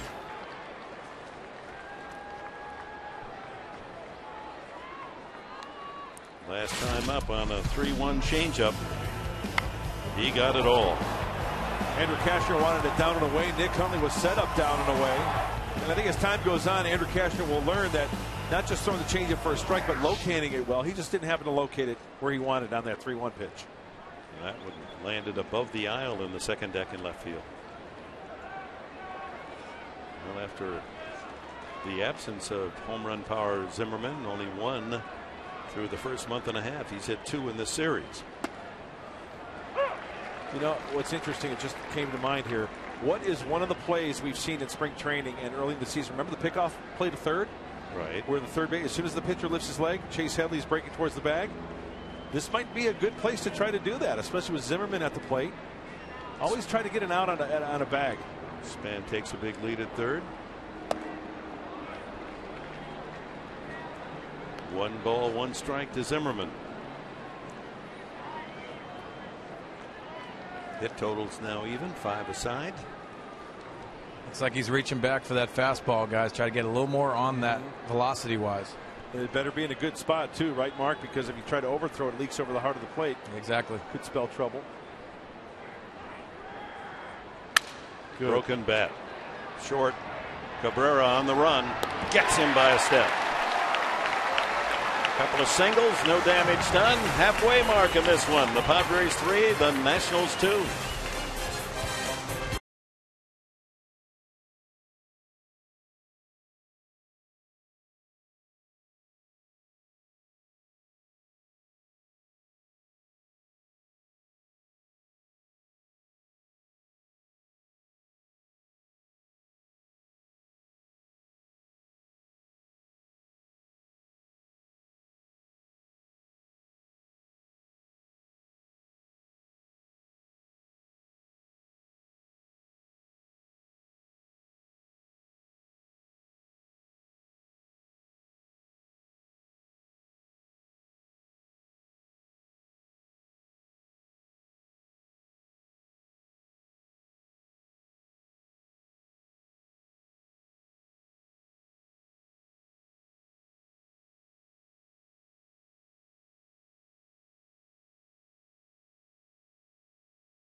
The fifth, get it?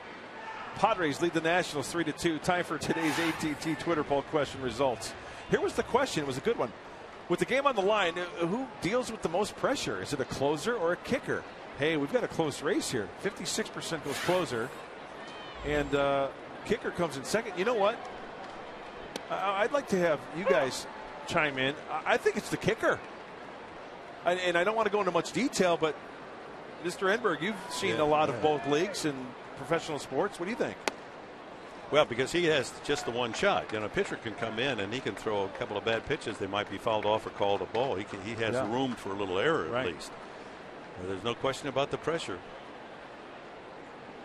Mark Sweeney, what do you think? Ooh, well, first of all, I just want to get out of the way of that ball, which I actually knew was going to hit the pad. But I still stick with baseball, guys. I think it's one of the toughest things to do is get the last 3 outs of a ball game, just the pressure mentally. But you can't fault the NFL kicker because I've seen some really bad kicks late in the game.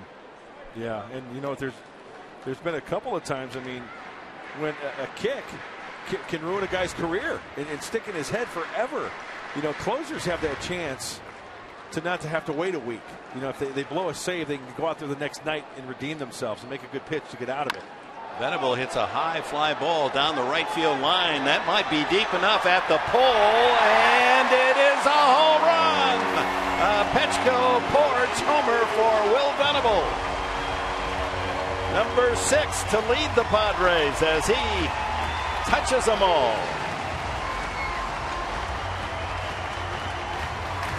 And we told you that Aaron has given up 8 home runs in 8 games. Now 9-9. And Will Venable was in the hole 1-2. Look at him get his hands through. You know, we hear Mark Sweeney talking about, you know, a pitch that's in. It looked like it was a cutter, and it was elevated. 1-2 pitch. He's got to protect. He recognizes it, gets the hands through, sweet part of that bat, and keeps it fair down the right field line nicely. You know, Mark, we always talk about keeping your hands inside the baseball, but especially when a guy has a cutter, that's one of your first thoughts is pulling it in. But you can see Will Venable, when he pulls his hands in, this ball was straight as a string going down the line. Yep. 4-2, the Padres lead, and Headley bounces one to the first baseman LaRoche. The toss to Herron for the out. And one away in the 5th. Carlos Quentin, the batter. Quentin doubled in a run, scored himself in the first inning. You know, that was almost reminiscent of the mystery home run. Remember when Will Venable, same type. You know, he hit that one a little farther down the right field line, but same type of trajectory, almost the same type of swing. But we all saw it this time. Yeah. Going back to the football closer, which one is more pressure packed? Fouled out of play. Did you ever kick extra points or field goals in your football days? I tried to super toe it, Dick, and it didn't work because they don't. It's all soccer style now. But I wanted the Dempsey model to actually go in there and super toe it. Yeah, we had we only had 20 guys out, a little farm team, football team. And so we couldn't execute a snap, a hold, and a kick. So I drop kicked extra points. Yeah. Oh, going old school. That's great. 3 points for the drop kick. No, you still only get 1. I mean, really? Extra points. Oh, extra point. I got you. I'm not talking about any range. I'm just trying to get it up. You mean and you over. didn't stick any like 50-yarders back in the day? No, not quite. No. But as time passes on, I could lie a little more, and they become more truthful. You know, it gets farther. I know how that works. 1-2. The one in to Quentin. You know, only 16 games in a season too for NFL, so you know you're kind of limited. Guys, I just think we, as San Diegans, take it very different because we saw Trevor Hoffman, Heath Bell, closing games out, and they didn't look like they were struggling. Quentin goes down swinging. That's the 4th strikeout for Herron. You know, whenever I think of missed field goals, Scott Norwood. That's a tough day in the big leagues right there. That ruined his life. Yes. Ruined his life. Super Bowl on the line. Missed by 3 feet or so to the right. They had sent him into hiding. You couldn't find him for years. Yonder Alonso, 0 for 1, has a sacrifice fly. trying to think what would be if you could create the most pressure-packed moment in baseball. Bases loaded, 9th inning, 2 outs, 3-2 the count. There it is. Yeah, it's got to be, huh? That's one I keep dreaming about. You know, that's when I hit the home run and win the game when you're down by 3. Here I am, an old man. I'm still hitting that home run. Line drive over the leaping try of Espinosa, and it goes all the way to the wall and left. And Mr. Double himself last year with 39, Yonder Alonso has a 2-bagger here with 2 outs in the 5th. Boy, this ball is scalded. This ball is absolutely smoked like a Christmas ham. Just out of the reach of Danny Espinosa. Danny. Well, the world needs ditch diggers, too. And it's hit so sharply that it splits the gap, allowing Alonso to get to second base. Now, that's some kind of nice. Yeah. Sunday reruns right here on Fox Sports San Diego. You know, guys, that was hit so sharply, but credit Luke Yoder and his staff for cutting the grass going towards left field. That hit the grass and just shot out there to left. Not taking anything away from Yonder, though. That was smoked. Yeah. Jed Jerko. With 2 outs, a chance to build on the 4-2 lead. Venable started the inning with a home run to right. And a 2-out double now, Alonso. Jerko an RBI double in the 1st inning. His 11th, leading the team. That one bounces in. Suzuki with the block.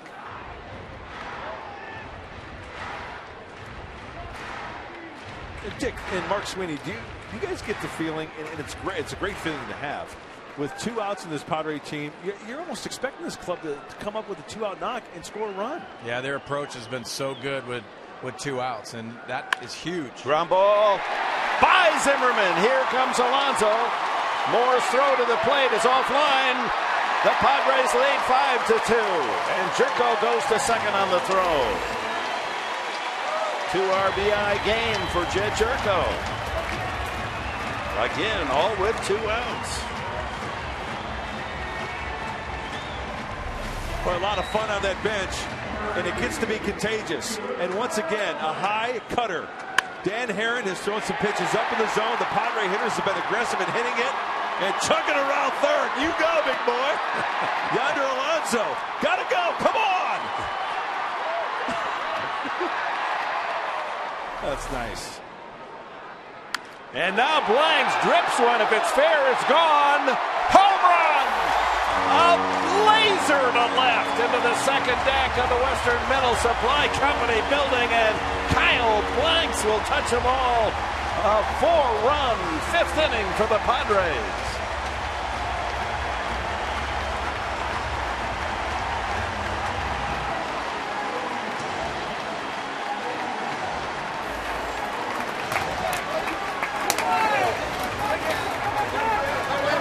Number 3 for Blanks, and that was reminiscent of the line drive he hit for a home run in Dodger Stadium. That was still going up when it hit the bricks. Me, Kyle. Me, strong. This ball is absolutely smoked. He may have taken a brick out. That's right. Call the Mason. of the Western Metal Supply Company building. That ball was an absolute laser. So a couple of home runs off Herron here in the 5th inning, and here's Hundley. He fouls it back. Venable started it with a fly ball home run down the right field line. Double by Alonso, RBI single Jerko, and then Blanks with a blast to left.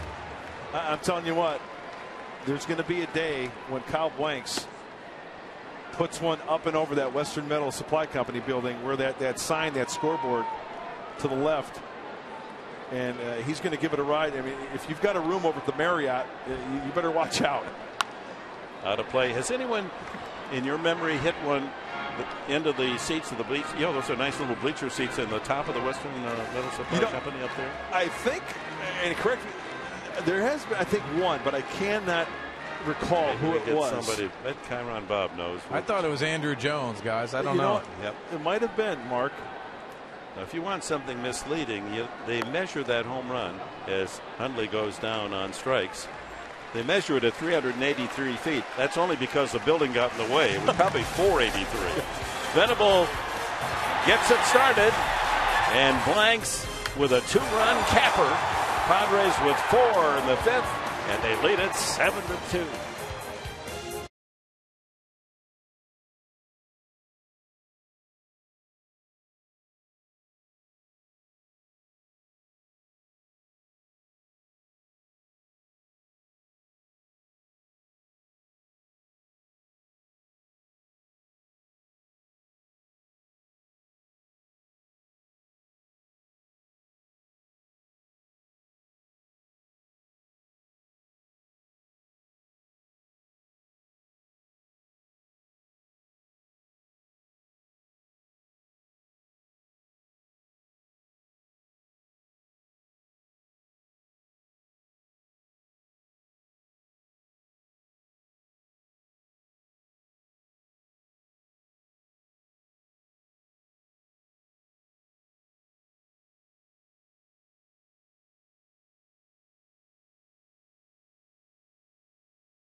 Home runs in the bottom of the 5th inning to make it 7-2. Let's go back to Blank's home run and see how quickly that one got out of here. 1001, 1002, 1003, 1004. 3.9 seconds. You had the stopwatch on it. Good call, Professor. That's 383 feet in less than 4 seconds. Oh. That had a. You get that kind of stuff off a launching pad. And you know what? I know we focused, it was yesterday, we were talking about Tim Stauffer a little bit. You know, Kyle Blanks falls under that category too, as far as a kid you really want to root for. You know, what he has went through as far as the injuries are concerned. Now that he's 100% healthy, that does wonders between the ears. You know what I'm saying? The confidence and your natural talent really starts to come through. So good for Kyle Blanks. Guys down in the truck who have a more accurate system said that from the crack of the bat to hitting the bricks, it was 3.5, 3.5 seconds. And back to Blanks, he, like Cabrera, we forget they're young. They're only 26. They've got a good career ahead of them. Maybe a great one. Ground ball sharply hit at Alonso. And Adam LaRoche is out. He's still looking for a hit today to extend his 15-game hitting streak. He's 0 for 3. Andrew Kashner with some breathing room with that 4-run 5th inning. Isn't that nice? Absolutely. Sunday fun day, run day so far for the Padres. A couple of crooked number innings, 3 in the 1st and 4 in the 5th. Here's Tyler Moore. He struck out and grounded to 3rd. Fastball strike.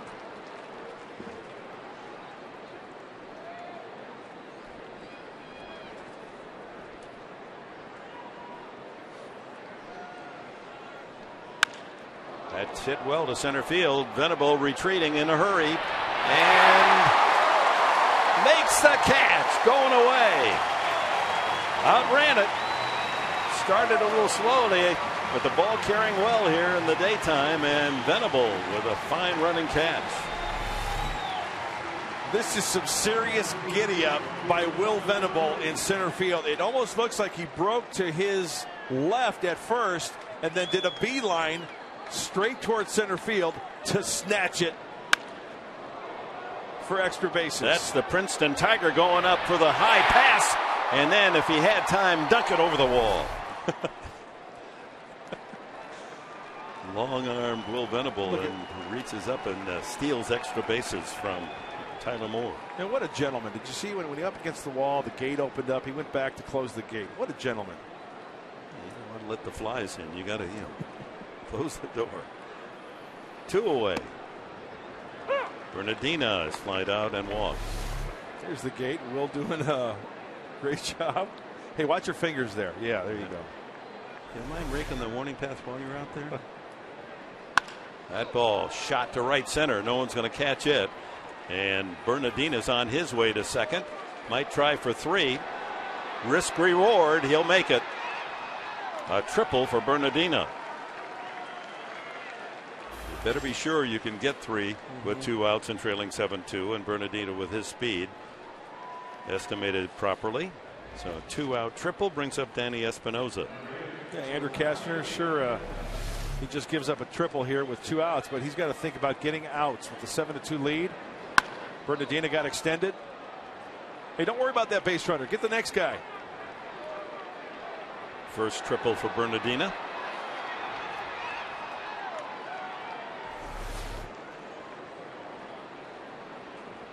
So 2 outs. Espinosa's fly to left and popped to third. The last 2 balls have been crushed by Tyler Moore and Bernardina. Late swing, Espinosa. 94 on the fastball. 7-2 Padres, top of the 6th.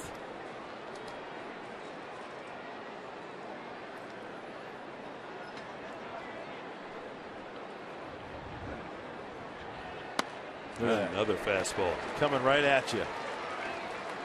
Good old country hardball. 2 fastballs at 94. Quickly ahead. So do you throw him another? Oh, I'll throw him another one. Or do you waste one in the dirt here? You don't want to do that with a man at third. Yeah, you might want to elevate one maybe away. See if he'll go up the ladder. I'm saying a high fastball somewhere. Struck him out. High fastball in the strike zone. Uno, dos, adios.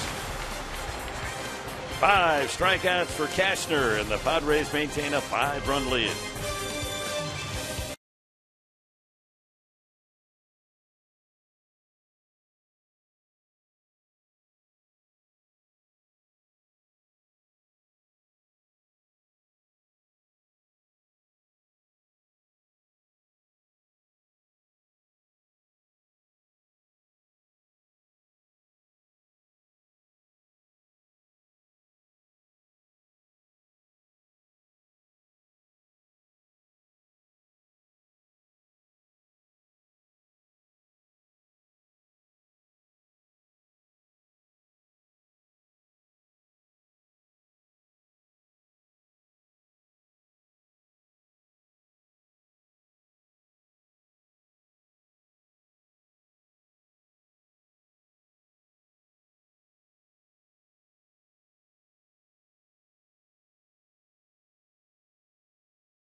In the 6th inning, and tomorrow an all-new episode of Padres Weekly. You won't want to miss it.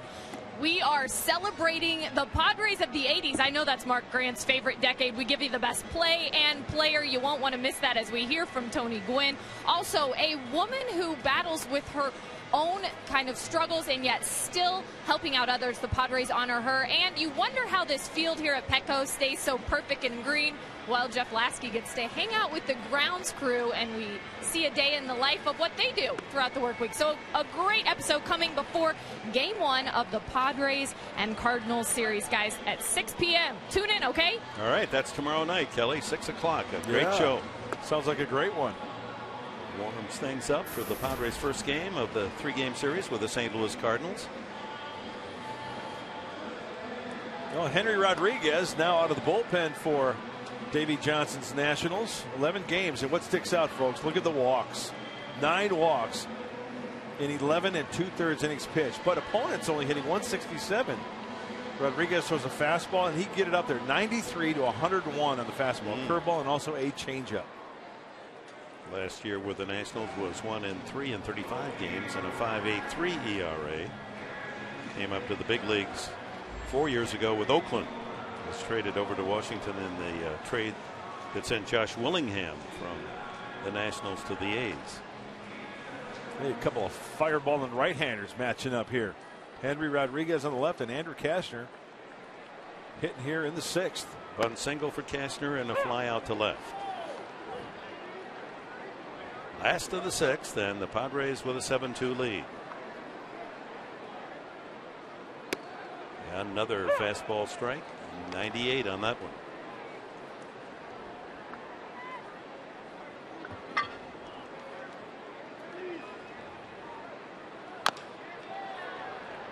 Didn't know where that one was, and it kicks foul, third base side.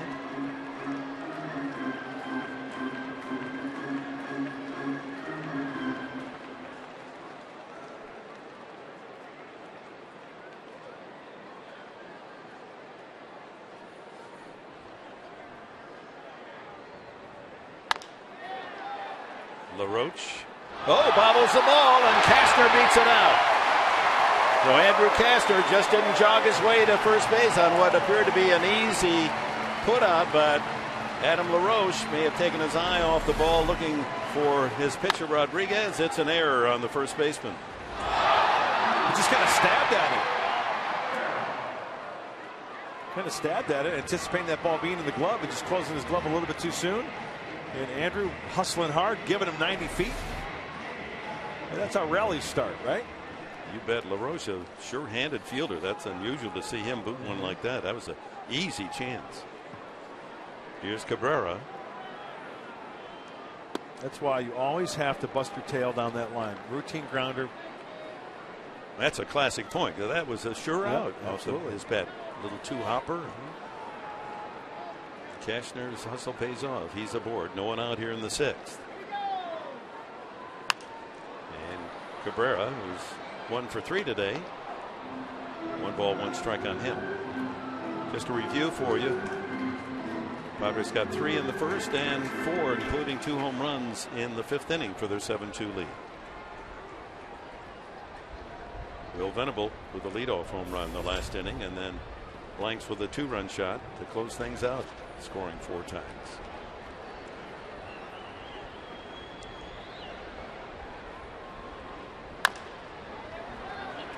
Padres will take that as Venable beats the relay. Perfect. Get Cashner off the bases, get a better runner at first base, 1 out. That's the fielder's choice that even the manager Bud Black might applaud. This copyrighted telecast is presented by authority of the San Diego Padres and may not be reproduced or retransmitted in any form, and the accounts and descriptions of this game may not be disseminated without the express written consent of the San Diego Padres. You know, Mark Sweeney really did a good job of reading. Oh. Did you happen to hear him when he read that? I did. I mean, he puts a lot more feeling into it. You want more cowbell is what you're trying to say? Yeah, just, he soothed it. I mean, how many O's in that soothe? Oh, boy, he had about 5 O's in it. I did hear that one night, I have to confess. Will Venable with 1 out. Cabrera has a steal today, 16 now to lead the National League. And he was leaning, but Rodriguez's throw wasn't close enough for a quick tag. Venable in May, awakening. Yeah. Hopefully as the summer heats up, so does Will Venable. Club leader in home runs now with a half dozen.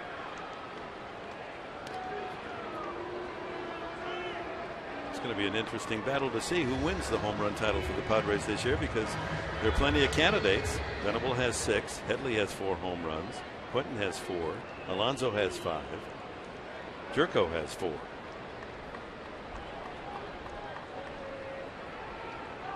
He goes. Not even a throw. Number 17. Everett Cabrera. Yeah, no contest, huh? And if you're keeping score, you'll probably put SB for stolen base. Well, under SB, you could put NC. No chance at throwing him out. No chance. And there he goes to third. The throw by Suzuki. Not in time. Dropped by Zimmerman anyway. 3 steals in the game. Back-to-back pitches. He pilfers second and purloins third. I love it when they do it back-to-back pitches. And even for Suzuki, you've got the front door open with the left-handed hitting Will Venable. But the secondary lead, Cabrera dives towards the outside part of the bag there. Zimmerman cannot find the hand. Even he catches that cleanly. There's no way they get Cabrera. Nicely done. You always pick Cabrera. Did you get him today? I picked last. I had no chance. Oh, Kelly stole Cabrera from you. Yeah. I told you guys. I thought I could pick up a few points with that. What a day. What a day for Cabby. Let's see. Let's add up. A single in the first inning. A steal. That's 2. He scored a run 3. Struck out 1. So you got to take 1 away. That's 2. And now 2 more steals here. That's 4 points. And Davey Johnson bringing the infield in. And Kelly and Dick, you know what? This is why I always have a tendency to go with Everett Cabrera, because speed is something you can bring to the ballpark each and every day. You get a walk, you can steal a base. So that fielder's choice does pay off. You get Kastner back in the dugout, and now the ground ball to first. Here's the throw to the plate, and he's out. Infield in, and LaRoche makes up for that error with a solid strike into his catcher Suzuki, making the tag on Cabrera. Venable safe on the fielder's choice. No second guessing there. That's why the infield is in, as you mentioned, Dick. As soon as an infielder gets that ball, the runner's committing. He's going on contact. Now it's just a matter of catching it cleanly and blocking the plate. Suzuki does a nice job of that. Well, that Cabrera, he's so fast he raises a dust storm on every slide. Now here's Headley. Walk, a single, and a ground out. 1 for 2. Venable second on the club in steals with 7. Behind now 17 for Cabrera.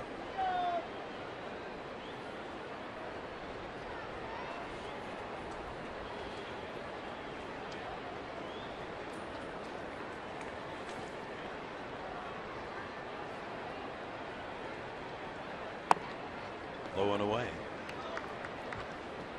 Suzuki has to be a bit disheartened the way the Padres have run on him in the series.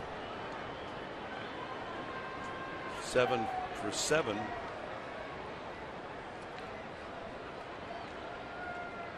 Cabrera has 6. There goes Venable, and now to throw again. Rodriguez not holding on the runner. You can't put that all on Suzuki.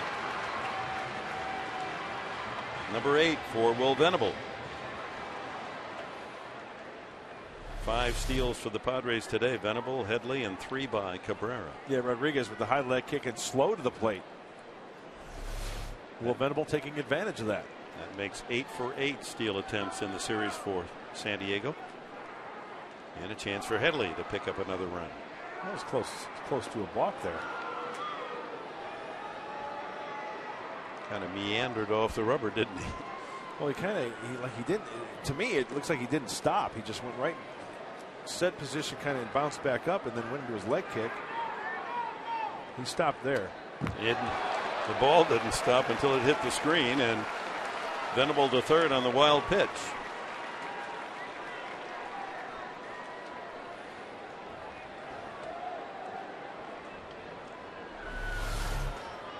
Fastball.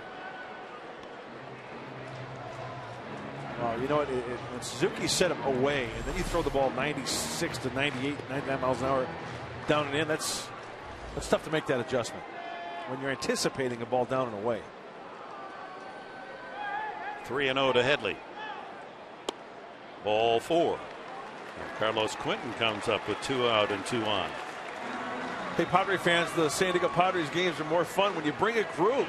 It's awesome. Groups as small as 20 people can enjoy big savings, special seating, a scoreboard welcome, and much, much more. Petco Park also offers several exclusive group facilities to fit your group needs. Reserve your group tickets or private suite today by calling 619-795-5555. There you go.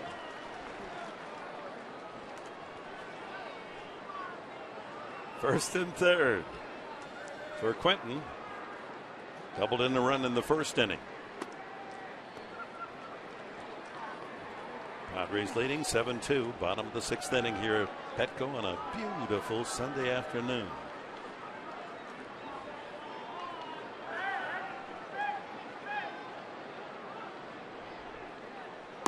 Inside. 2-0. If Quentin can time one of those 98-mile-an-hour fastballs, who knows how far he might hit it. You know, that's a good point. And what is Rodriguez throwing here? That last pitch was a breaking ball, a slider. He knows that he can hit a good fastball. That's a strike. 99.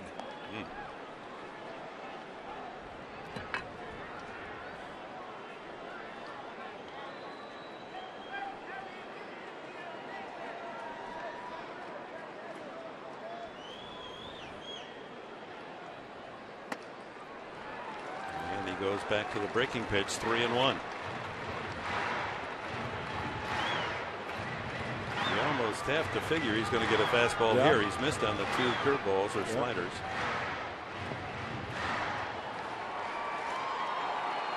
Venable at third, Headley at first. 2 out here in the bottom of the 6th inning. Padres trying to add on. Oh. Good hack. Big cut. The ball was right there in the middle of the plate.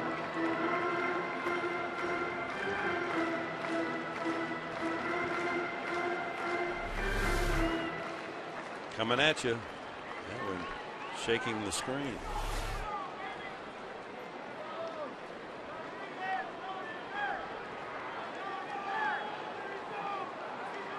Runner goes. Strike 3 called. Quentin thought that was ball 4. DJ Rayburn has the final vote. Strike 3. Padres leave 2 more. It's 7-2 after 6.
Mark Sweeney and I working on the post-game show for you. Going to have to talk about the great job again by Andrew Cashner. Yeah, excluding that changeup to Zimmerman, Andrew Cashner has been outstanding. Very focused and very determined to throw that fastball today. But his secondary stuff has been much better. I think he's done a nice job trying to compete, especially after that mistake to Zimmerman. Very athletic, too. Got himself a bunt single and stayed in the game after taking a line drive off the glove that got everybody a little concerned. But he's doing a wonderful job as the Padres lead this one, which would even the series at 2 games apiece if they keep up the good work. We'll see you in the post-game show, guys. We'll talk about that and hear from Buddy Black, too.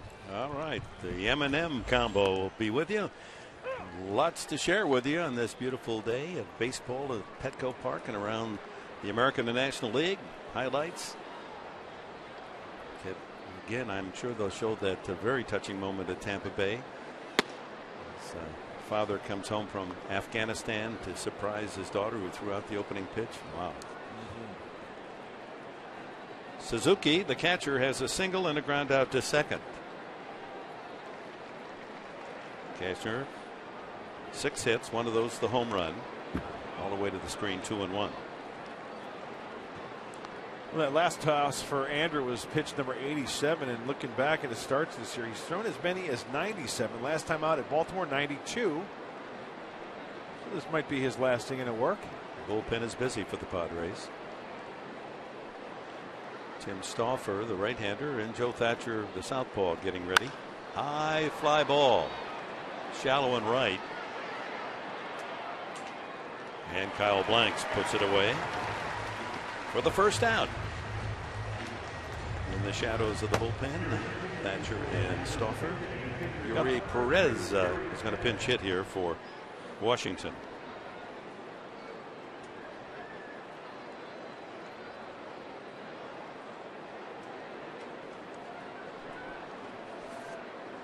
Perez been up only 4 times, 0 for 4.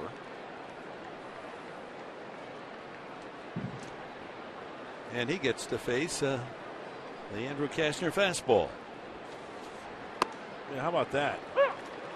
Coming off the bench cold. They do have a batting cage down there, but still. How do you practice up against a 95-mile-an-hour fastball with a little bit of movement? You can't do that in the batting cage. 1-1.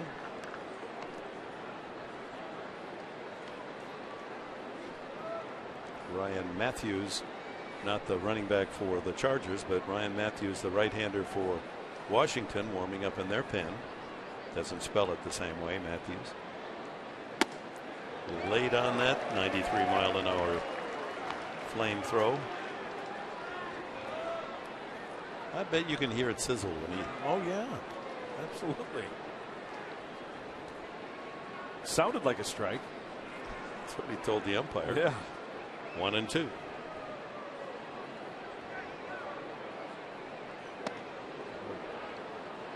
A little extra on that one, and it got away from him. See the pitch breakdown, 92 total from the Conroe, Texas right-hander.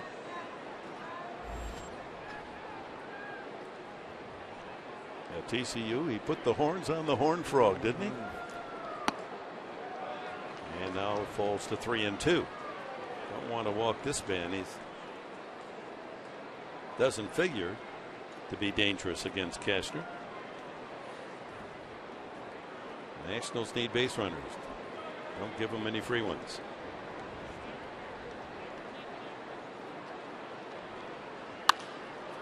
What a play.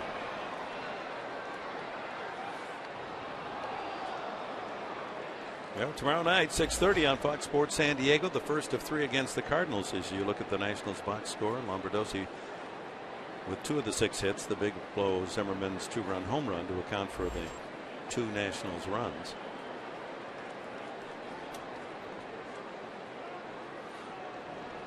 Struck him out. High heat. 6 strikeout for Cashner. Kelly.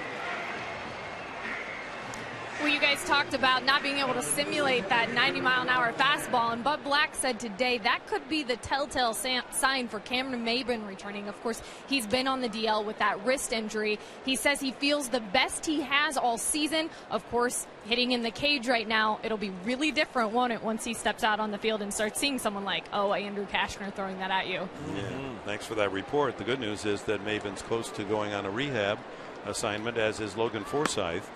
They feel maybe within the next week they'll go down to the minor leagues and get some game action.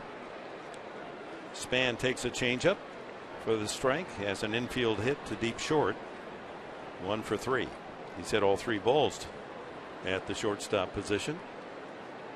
They play him to hit that way, and he lines this one over the shortstop's head. A soft liner that plops into left center field. He's 2 for 4 today. Brings up Steve Lombardozzi, who also has 2 hits. And here comes Bud Black out with the scorecard to plate umpire DJ Rayburn. That means a double switch. Amarista jogs out of the dugout. He's headed toward the outfield. Carlos Quentin will come in. Blanks will move from right to left. Amarista to center, with Venable moving from center to right. Good job by Andrew Kashner, and the fans behind the Padre dugout stand and salute his exit.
Baseball brought to you by Petco, where the healthy pets go. And by Fortune 55 Scratchers from the California Lottery. It's more luck for your buck. With Mark Grant, Kelly Crow, Dick Enberg here at Petco Park. Andrew Kashner, 6 2/3 innings. Allowed the 1 home run to Zimmerman for the 2 runs, 7 hits, no walks, and 6 strikeouts. Well, you got 1 walk there. Where did I miss that one? Oh, back in Bernardino walked back in the 4th inning, the 1 walk. Overall, a great day for Andrew Kashner. And as I mentioned in our open, getting better and better with each outing. Tim Stauffer relieves him. And we mentioned the outfield alignment now. Blanks in left, Amarista in center, Venable in right. There are the numbers at Tucson for Stauffer. Good to see Timmy back. Alexi Amarista in center field. Lombardozzi, and the count goes 2-0. I asked him today, is there anything a veteran pitcher like yourself, now 30, you're recovering from the surgery, you're in Tucson, Pacific Coast League, line to left, and that hits the chalk line. Fair ball. On to third goes Span, and into second with a double, Lombardozzi. He measured that perfectly, didn't he? Raised chalk on that left field line with that slicing line drive. Oh, 3rd hit of the day for Steve Lombardozzi, and this is a fastball that just catches too much of the plate. It's down. But look at Lombardozzi, and as you mentioned, Dick, he kicks up some chalk there, keeping it fair. Still 2 outs here, so Tim Stauffer concentrate on Ryan Zimmerman. Zimmerman, a 2-run homer, his 3rd homer of the year, fly out and a ground out.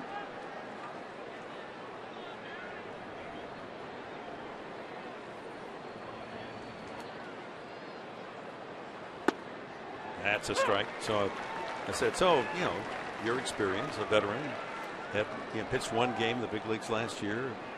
Is there something, all that considered, that you learn when you go down to Tucson? He said yes. He said you learn you want to get back to the major leagues. Yeah.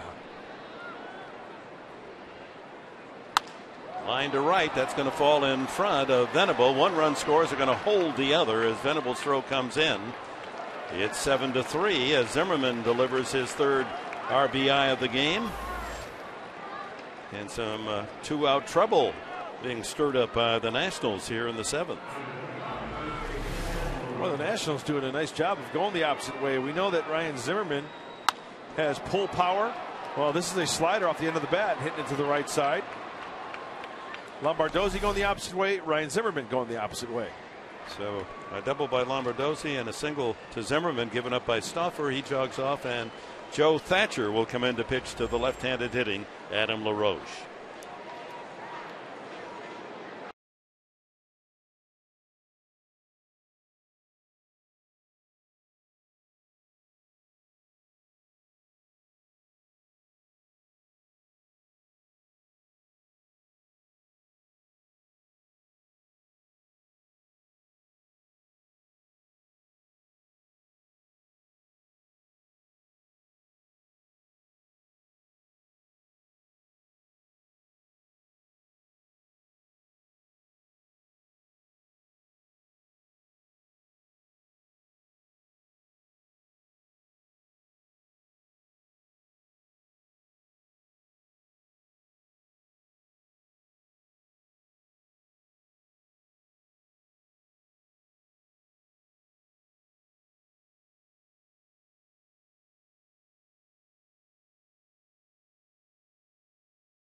Pitching change, and as a reminder, be at Petco Park when the Padres take on the Toronto Blue Jays.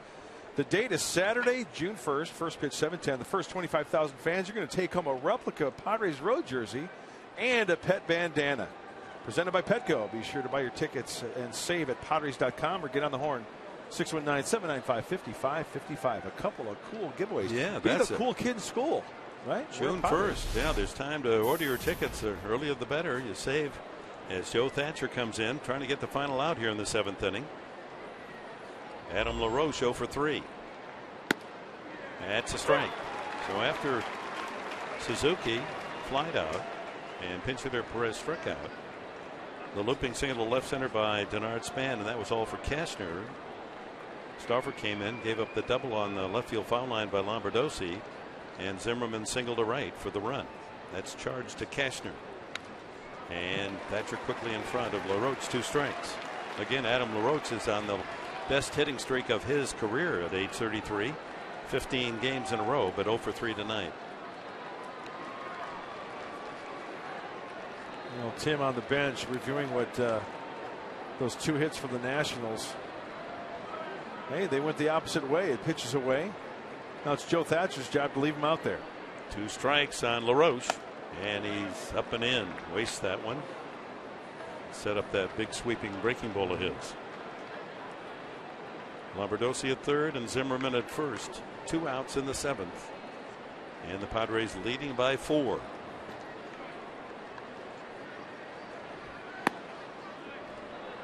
And the count levels at 2-2.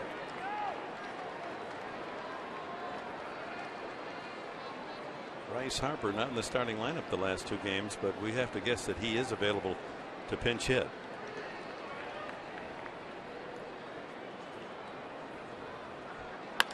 Line drive up the middle, base hit, another run scores. It's 7-4. LaRoche's hitting streak runs to 16 in a row. Just reached out and punched that base hit up the middle. 4 consecutive hits by the Nationals here in the 7th.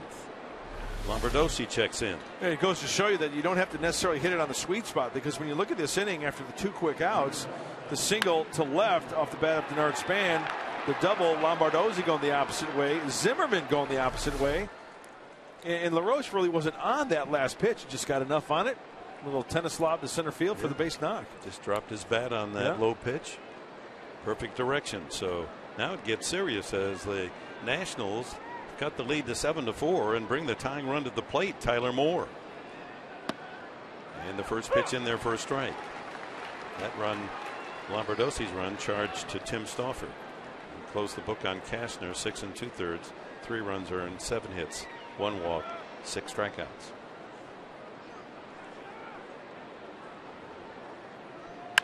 Shot to third, and Headley's glove is in the way. That took it out of left field. Ball hit hard, and finally the Nationals out in the 7th. They get 2 runs on 4 hits and leave 2. Stretch half of the 7th. The Padres 7, the Nationals 4, and our fans will stand. God bless America, our Marine recruits. Let's join in here on Fox Sports San Diego. Please stand and welcome an artillery officer with the command element of the 15th Marine Expeditionary Unit, Captain Scott Baird. Please sing along as he presents God Bless America. God bless America, land that I love. Stand beside her and guide her through the night with a light from above.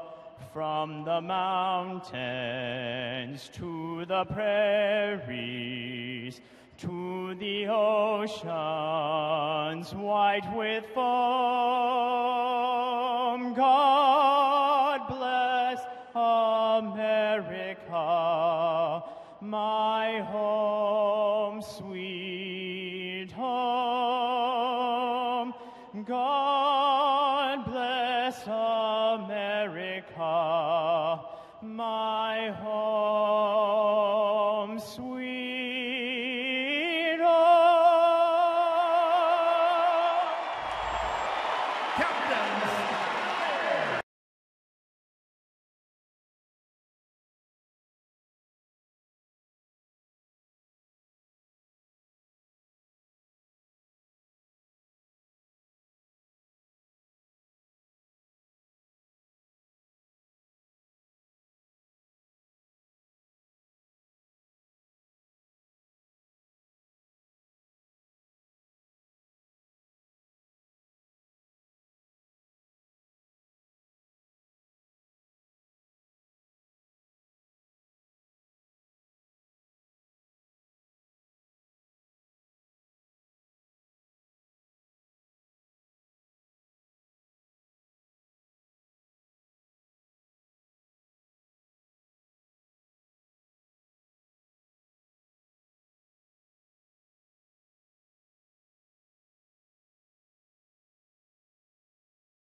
Three runs in the first inning.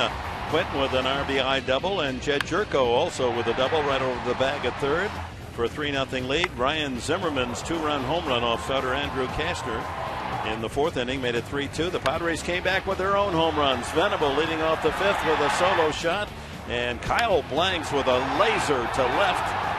A 2-run home run to build the lead to 7-2 before Washington scored 2 runs here in the top of the 7th inning on 4 consecutive hits, RBI singles by Zimmerman and LaRoche. Ryan Matthews comes in, bottom of the 7th.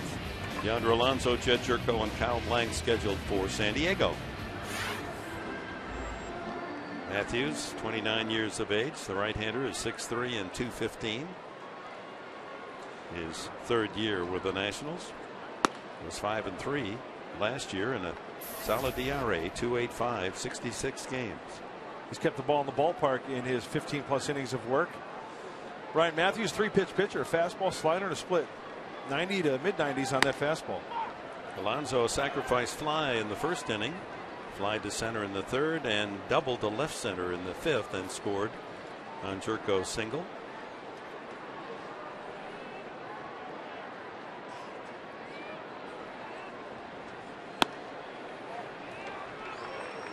And he falls behind Alonso 3-0.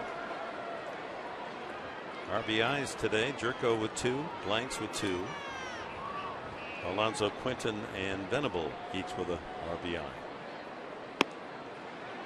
At the knees, 3-1. Washington suddenly out hitting the Padres in the game, 10-9, with that 4 consecutive base hits top half of the inning. Up the middle, and Alonso dissects second base on the way to center field. He's 2 for 3. I was just going to say, it'd be nice for the Padres to get at least one of those runs back that the Nats scored in the top of the 7th. And that's a good way to start it off here. Alonso using the center of the diamond. Right over the bag, as you said, Dick. Dissecting second base. Well, I love the double play. You love the ground ball to center field. Absolutely. Jerko, an RBI double, a walk, and an RBI single. 2 for 2 on base, all 3 at bats. Scored a run and driven in 2, so he now has 15 RBIs this year. His double gives him 11, more than any Padre.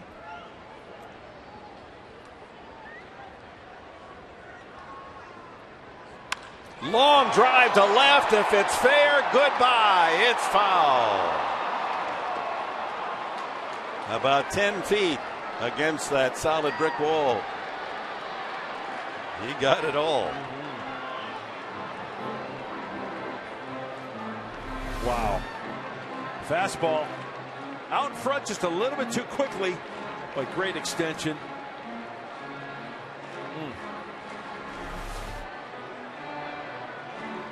Yeah, we are going to have to call a Mason after this game.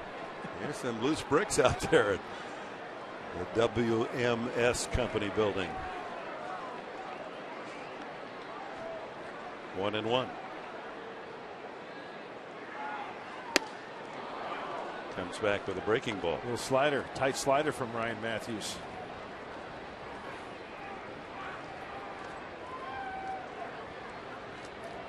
It's a Californian.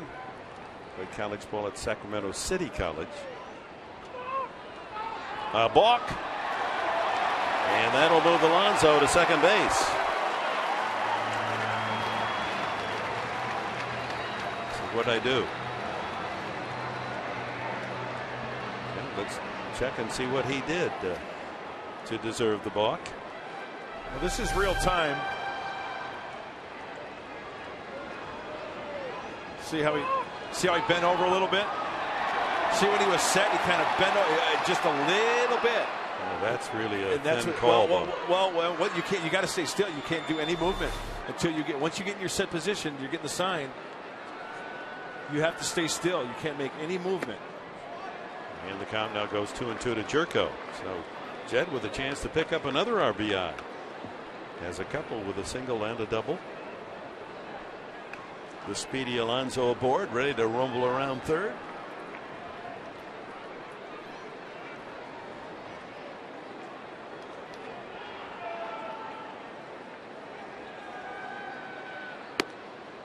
And the count full. Let's take another look. And it's very subtle. Watch, he's set. He's looking in for the sign. Watch him bend just a little bit right there.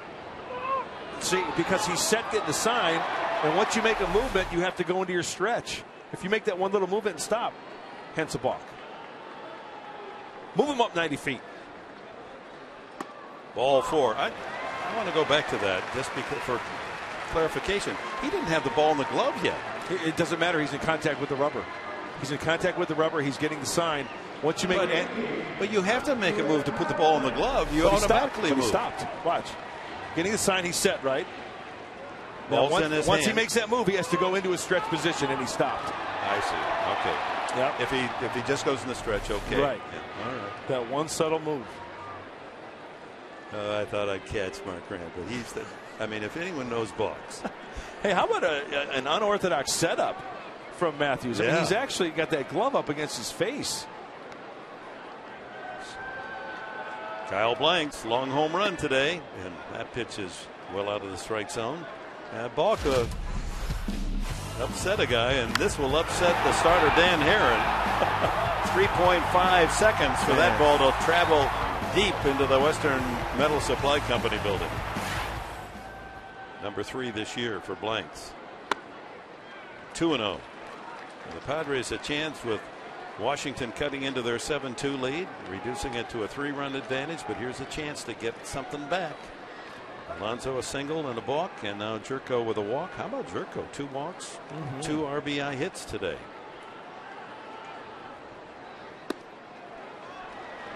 Three and 0.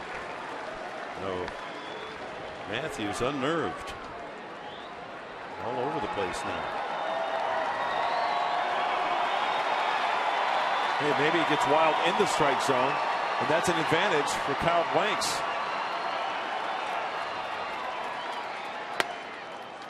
On the outside corner. Good velocity, 93.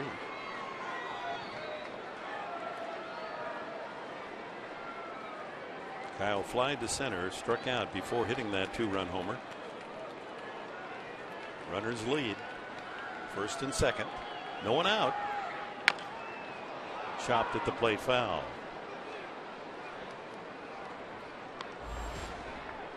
There's the Padres box score. Each team with 10 hits. Alonso and Jerko, multiple hit game. Home runs, Venable and Blanks.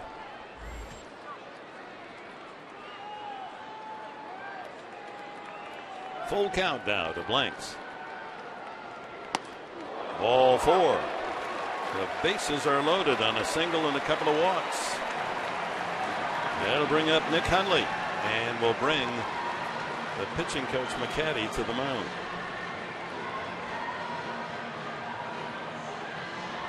Hey, you know, while Steve McCaddy's out there, you know, pressure time for Matthews, but you know, Steve McCaddy had a heck of a big league career. And he was on one of those pitching staffs for Billy Martin with the A's. Mike Norris, Steve McCaddy, Brian Kingman. Remember when they had like 90-some complete games or something, the A's that year? And they blew out their arms. It was like 1979, 1980. I mean, they had so many complete games that year for the Oakland Athletics. Billy Martin gave the start of the ball and said, you know what, you're going to finish the game. Rick Langford was one of the starters as well. Good recall. And I remember them on the cover of Sports Illustrated, the starting 5 for that Oakland A's team, and they were all out of baseball within the next couple of years. 2 years later, they were on the cover of the AMA Bulletin. But a lot of innings for the starters. So McCaddy trying to settle down Matthews.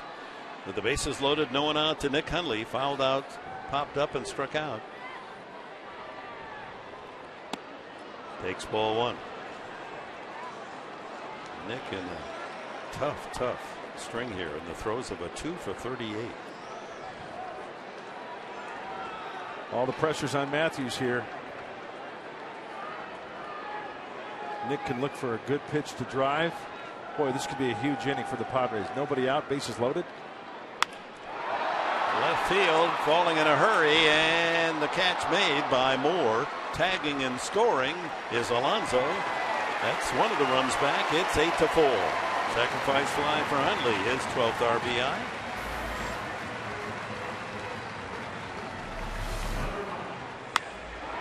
You could hear it, the ball off the bat. Really not that clean, crisp sound off the end of the bat. And good job by Alonso there. As soon as that ball's up in the air, retreating back to third base and scoring easily. As you mentioned, Dick, get that run back. Tyler Moore misjudged it a bit and had to make the sliding catch. Late charging on that when he read it coming off the bat, going deeper. So Jerko at second, Blanks at first, 1 out. Amarista bats for the first time in the 9th spot of the order as Bud Black made that double switch. Quentin's spot, number 4, now occupied by the pitcher Joe Thatcher.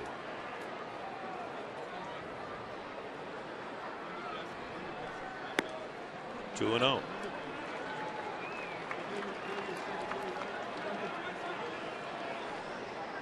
Padres trying to make it 11-3 in their last 14 home games. And raised their record to 20-23. Colorado looking at the scoreboard in the 7th. You know, Colorado had lost 10 straight games to the Giants. Once they found out how to beat them, they're doing much better. They've won 2 in a row, and they're winning again today. Trying to make it 3 straight against the Giants. They've knocked them out of first place.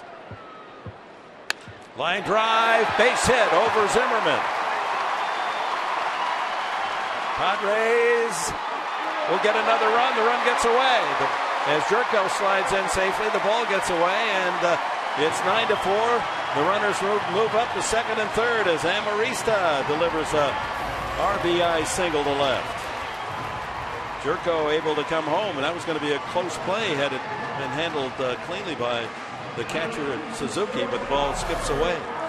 Well, what you really have to love about this whole situation, this game, as we get late into the game, first of all, the nice hitting by Amarista, taking the Ryan Matthews pitch down and away, spanking it that way, but the Padres adding on late.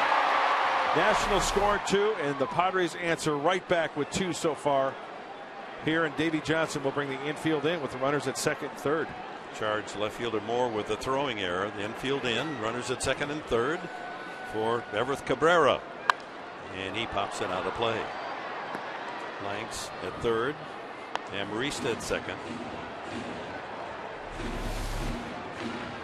Jerko sliding towards foul territory. Ball comes out of the glove. Came out, but a good athletic slide right there by the all-stater from West Virginia in basketball, Jed Jerko. Yeah, he could take a foul, yeah. take a charge take there. The charge. He went around. Cabrera trying to get his thoughts together. Chance for him to pick up a couple of RBIs here. He's 1 for 4 today with 3 stolen bases. So credit Amarista with a RBI. The runners move up an extra 90 on the throwing error by Moore. Zimmerman, Espinosa left side, Lombardozzi and LaRoche on the right side in tight. 9-4 for the home side after that tough 2-1 win against the Sterling right-hander Jordan Zimmerman last night.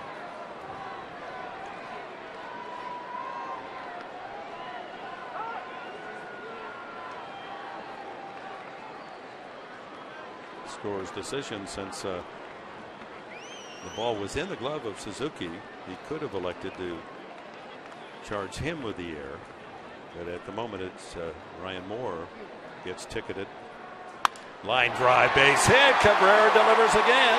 1 run scores. Here comes the throw to the plate by Span. 2 runs come home. Amarista scores, and the Padres have hit double figures. It's 11-4. Boy, that's getting to be a delicious habit for Everth Cabrera, coming through 2-out RBI singles. He won it last night with a base hit.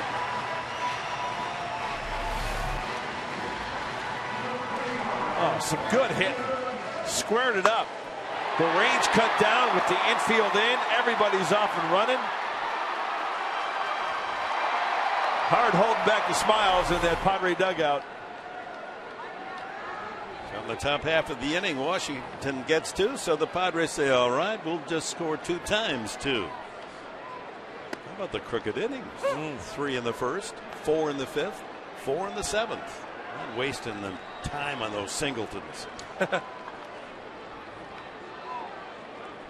that's a pretty sight. Yes, it is. But Blatt looking right at those numbers. Venable, a high drive to right center field. That's up the gap. A long run for Span. He can't get there. Here comes Cabrera around third. He'll score on a double by Venable. It's 12-4.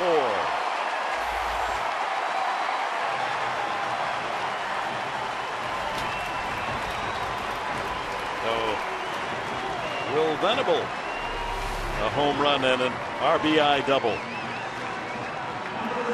I just love the way the Padre hitters are capitalizing on mistakes out of the hand of Ryan Matthews. Tough inning for the right-hander. Getting some balls up. And Will Venable getting into the act. 12-4. Now it's Headley, the 8th man to bat in the inning. 5 have scored. Strike at the knees.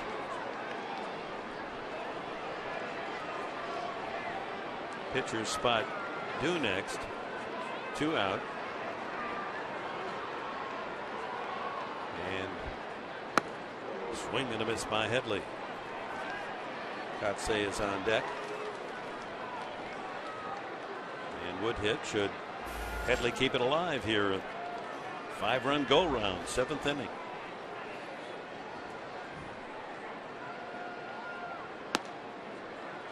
One and 2. Headley walked in the first inning and scored. Singled in the third and stole a base. Grounded out and walked again. 1 for 2.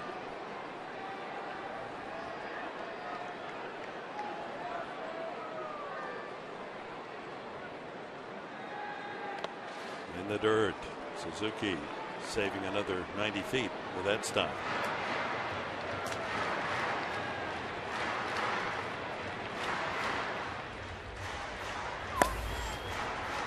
Drew Storen, right-hander, gets ready.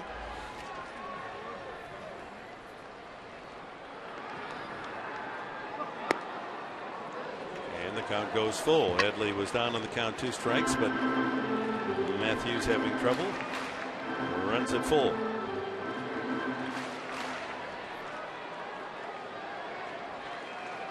Boy, a lot of pitches for the righty Matthews. Next toss, number 35 this inning. Ground ball right side. Lombardozzi takes care of it. And the inning comes to an end, but oh wait, that's only 2, and here comes the 9th man to bat. One out on Hundley's sacrifice fly, and now Headley with a ground out. Venable moves to third, and Kotsay, the 9th man to hit in the inning, batting for the pitcher in the number 4 spot.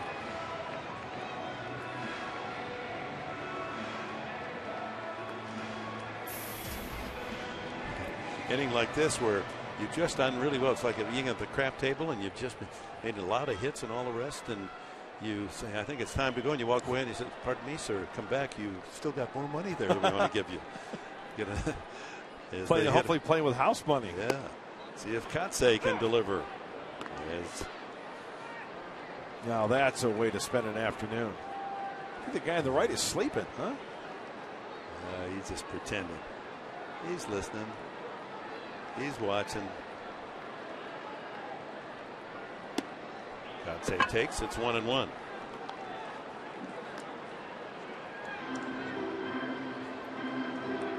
Hitting .324 overall, just 37 official at bats, and hitting .333 as a pinch hitter, 4 for 12. That one fouled back. 1-2.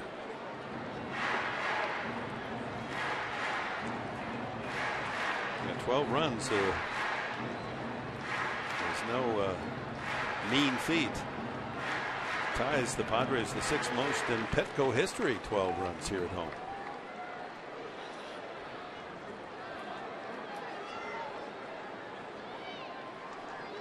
Ground ball. LaRoche to the pitcher for the out. And the Padres are out after 9 men come to bat in the 7th inning. 5 of them score on 1, 2, 3, 4 hits and a couple of walks as they build a 12-4 advantage. Fun day, run day at Petco.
Well,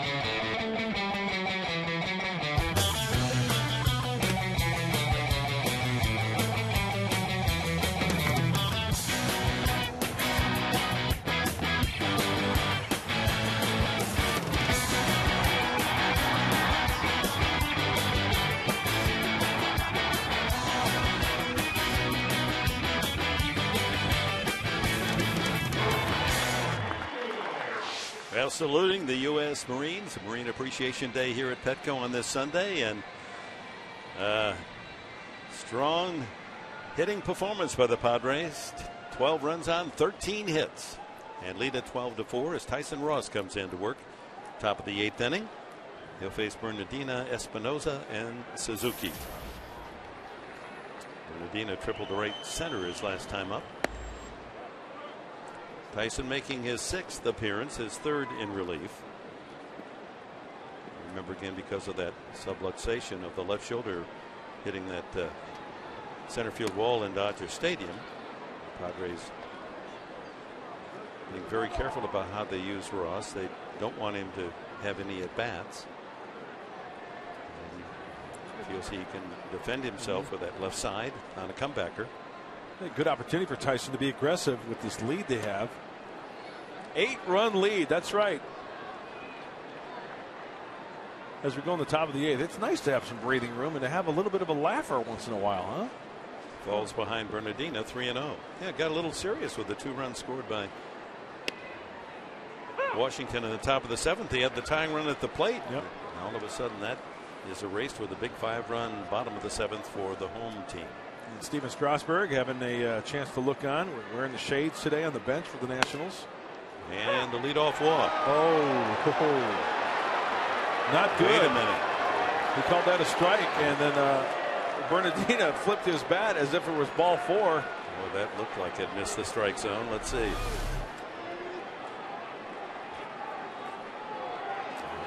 Well, that's got to be the worst feeling ever. Now you got to go back to pick up your bat. And the umpire didn't like the fact that you showed him up a bit.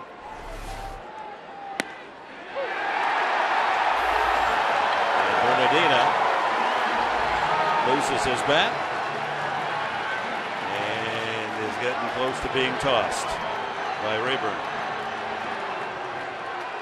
Davey Johnson comes out to rescue his outfielder. Looked like my last pitch was right on the corner as far as Fox Tracks was concerned. Tyson Ross pounding it down and away. That's a strike.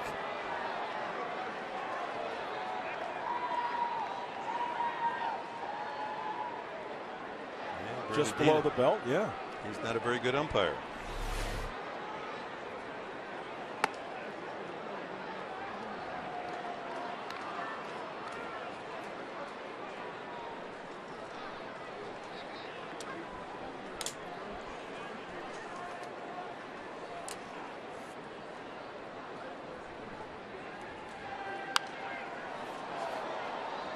Foul back by Espinoza, who is 0 for 3 today. Fly to left, popped to third, and struck out. Having a little trouble with your whiteout tape there, Professor? You look like a ticker tape parade over there on your scorebook. That's a tough inning. Hey, I like messy innings on the Padres side. I do too. They just don't make those whiteouts the way they used to. Here, I'll give you mine. You can have this. I've got another supply somewhere. I'll run out. Buy me another dozen. That'll last a week. There's the messy scorecard. That's a good sign. A ball, 2 strikes. Off the fist. Alonso with a quick flip to Ross. 2 away. Well, Yasmani Grandal, he can compete in 10 minor league games as his suspension comes to a close, and he was in his first last night for Tucson at Iowa and had a 2-for-4 game, knocked in a run. He's not playing, and surprisingly, he's not in the lineup today. So he's available to return in 8 more games. So that's May 28th, correct, Dick? And we're just saying that May 28th, the Padres will be in Seattle. He may or may not report immediately, may just come in. They play Seattle the next night at home. So or may not be called up. They may keep him in the minor leagues. They may option him. They'll have to either option him or put him on the big league roster. Hey, stay tuned. ... 2 outs to Kurt Suzuki, a single and 3 at bats. And the count goes 2-0. Hitting star for the Nationals today, Ryan Zimmerman, home run and RBI single, knocked in 3 runs. 3 hits for Steve Lombardozzi, a couple of singles and a double. Chad Tracy, who punished the Padres in game 2 of this series with a pinch hit home run in the 10th inning to win it 6-5. Is on deck. That's a strike. 3-1. You know, Dick, we work with some great people, and our lovely and talented stage manager Francie, she fixed your whiteout tape. It's like brand new. Wow, money saved. Easy correct, it says. Fly ball back of second. Venable calls off Jerko. Collects the final out. The 1-2-3 inning for Tyson Ross. Who needs whiteout?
And MLB.com at bat is the #1 source for live baseball everywhere you go. Available for iPhone, iPad, Android, and BlackBerry 10. At bat delivers Padres baseball with live audio, pitch tracking, stats, news, highlights, and much, much more. Text at bat to 31826 or visit Padres.com for more details. Dick? Yeah, thank you, Mark Grant. Close the book on Ryan Matthews. An inning, 5 runs, all earned, 4 hits, 2 walks. No strikeouts. And here's Drew Storen. Well, in 16 plus innings, he's a strikeout guy. He does have a power arm out of that Nationals bullpen. Getting a little bit of work here. Storen, a fastball, 90-96, slider, changeup.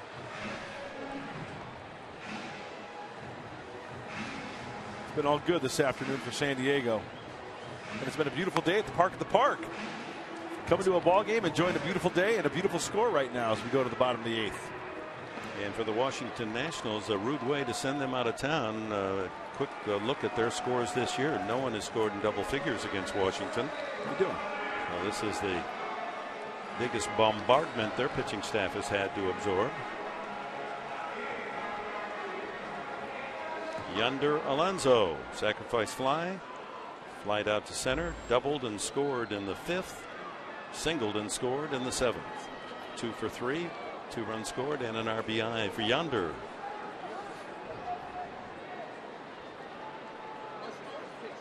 He hits one well to deep right field. Back goes Bernardino. It's gone. Alonso touches them all.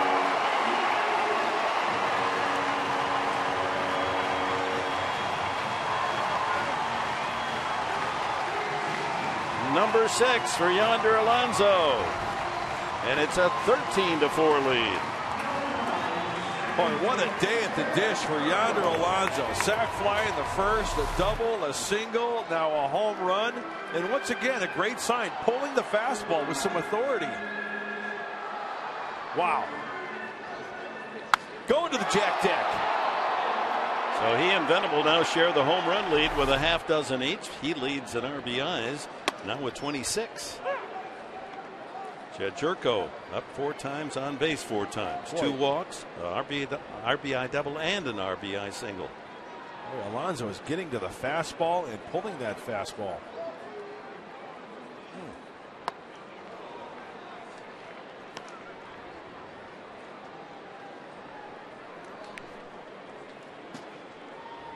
Let's see if Jerko can make it 5 for 5, reaching base safely. 0-2 the count.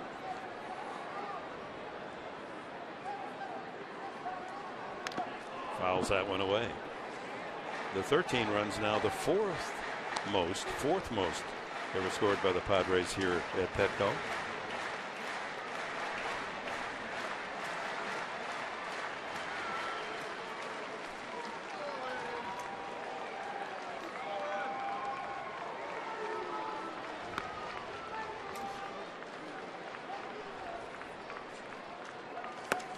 Swing and a miss. That's the first out of the inning. Storen with a strikeout of Jerko brings up Kyle Blanks. Blanks one of the 3 Padre home runs today.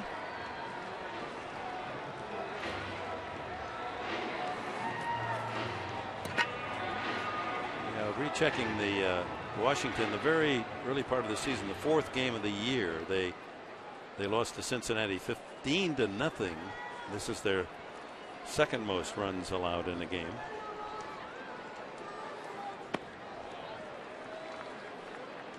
Blanks flied out, struck out, hit that bullet up into the bricks for a 2-run homer in the 5th, walked and scored in the 7th.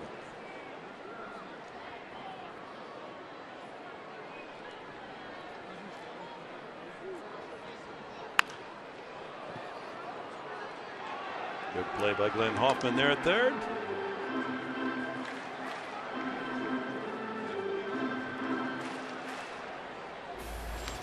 "13 runs, 14 hits for the Padres. 4 runs, 10 hits, and a couple of errors for the Washington Nationals. 1 out here in the 8th.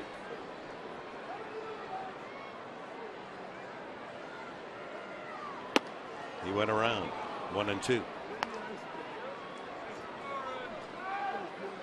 Padres scored 13 runs in Chicago, so they've tied their high for the year.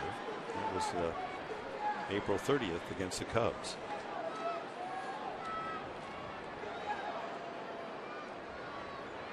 Oh, hit him.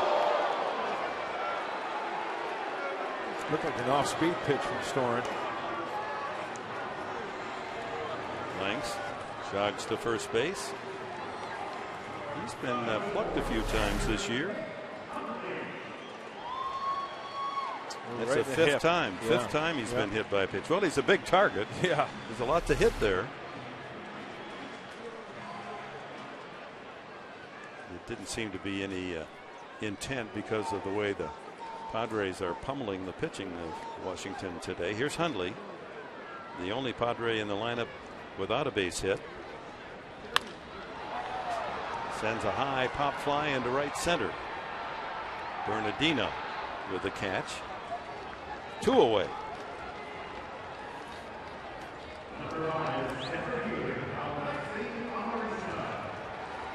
We're going to have to, let's see, I think the Padres live, the post-game show, they're talking about maybe extending that to 3 hours today. Lots to cover. Wow. Mike and Mark, they're campaigning to extend it, but they'll, their talent, they're going to squeeze so much into the half hour. They hour. are so fired up. I love those guys out there. I mean, they're just enough.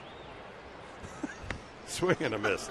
Amarista singled in a run in his only at bat in the 7th inning. I don't know what I'd do without those two. I do. Care to elaborate? I'll meet you downstairs after the game.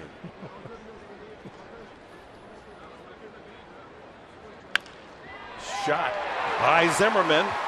That's a repeat of his hit the last time up. Amarista 2 for 2. Hey, coming off the bench, yeah, I can do that. Second time up, base knocked the other way. Well, the overall feeling, the overall confidence of this Padre team today hitting, it's just been unbelievable. Now 15 hits for the Padres.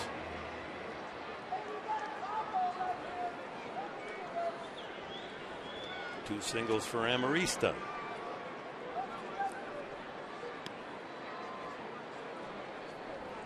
Two on, two out. Leadoff man Cabrera knocked in a couple of runs with a single the last time up. 2 hits, 2 runs scored, 3 stolen bases for a pretty full day for Everett Cabrera. Most hits by a the Padres this year in a game is 17. They now have 15. And a sharp shot, but it's right to Lombardozzi. And that's it for the Padres in the 8th. They add 1 on Yonder Alonso's leadoff homer and lead it 13-4.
Junior stars of the game. Well, you can give a star to the entire Padre lineup as they've racked up 13 runs on 15 hits. Home runs by Yonder Alonso, Kyle Blanks, Will Venable. Quite an explosion on this Sunday at Petco. Cabrera chipping in with a couple of RBIs and 3 stolen bases. And the final run of the 13 on that home run by Alonso into the Jack Beck and right. Yeah, we can split that star up, right? Distribute it amongst the Padres offense. Nicely done up to this point. Tyson Ross goes to work here in the top of the 9th inning. Retired the side in order in the 8th inning.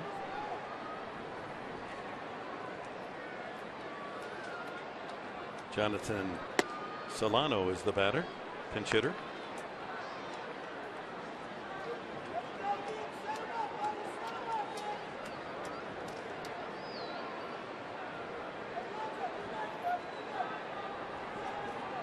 First time we've seen him in the series.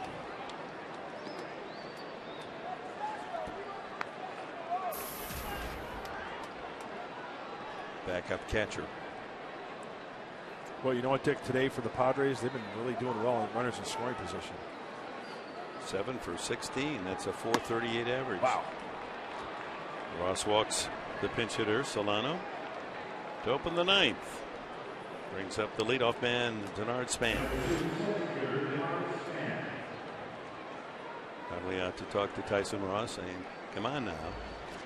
13-4. Let's get these guys on their way to San Francisco. Yeah, earn their way on, right? No free passes. Go right after them. Make them hit it. Span has a couple of base hits today. 2 of the 10. Man on deck, Steve Lombardozzi, has 3. and Zimmerman 2. So the first 3 men in the order for Davy Johnson with 7 of the 10 hits. Top of the strike zone, ball 1.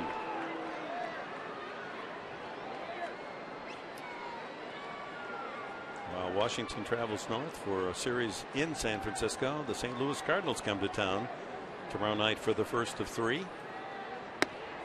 That's a strike. Jason Marquis against Shelby Miller. Miller with a 1.40 ERA. He's won 5 games. Then Tuesday night it's Volquez against Adam Wainwright. And Bert Smith will get his 3rd major league start on Wednesday night. The Cardinals have not indicated who their pitcher will be. Up the middle could be 2. Jerko, Cabrera. In time for the 4-6-3 double play. They get the speedy Span. Always a perfect double play. Ground ball sharply struck to Jerko. Well, Span can get down the line. It was very close at first base. Let's check out the feed. A little bit of a hump there, but Cabrera realized he's got to really fire up that arm over to first base. Wow, too close to call from that angle. Hey, to hang with him. 4-6-3. Labradozzi, after flying to left, has singled twice and doubled. That'll help his .210 average starting today. In fact, it's raised to 25 points.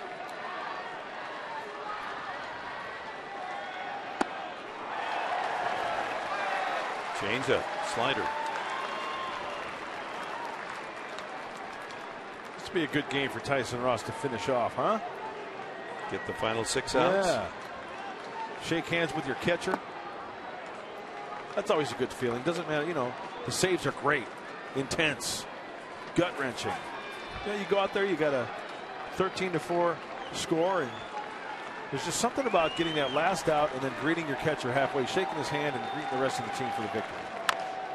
Chopped up the middle. That'll be a real tough play for Jerko. Quick throw in time, and the ball game is over. The Padres, they do miss an extra point, but they wind up with a 13-4 win over the Washington Nationals. And Padres Live brought to you by Cox's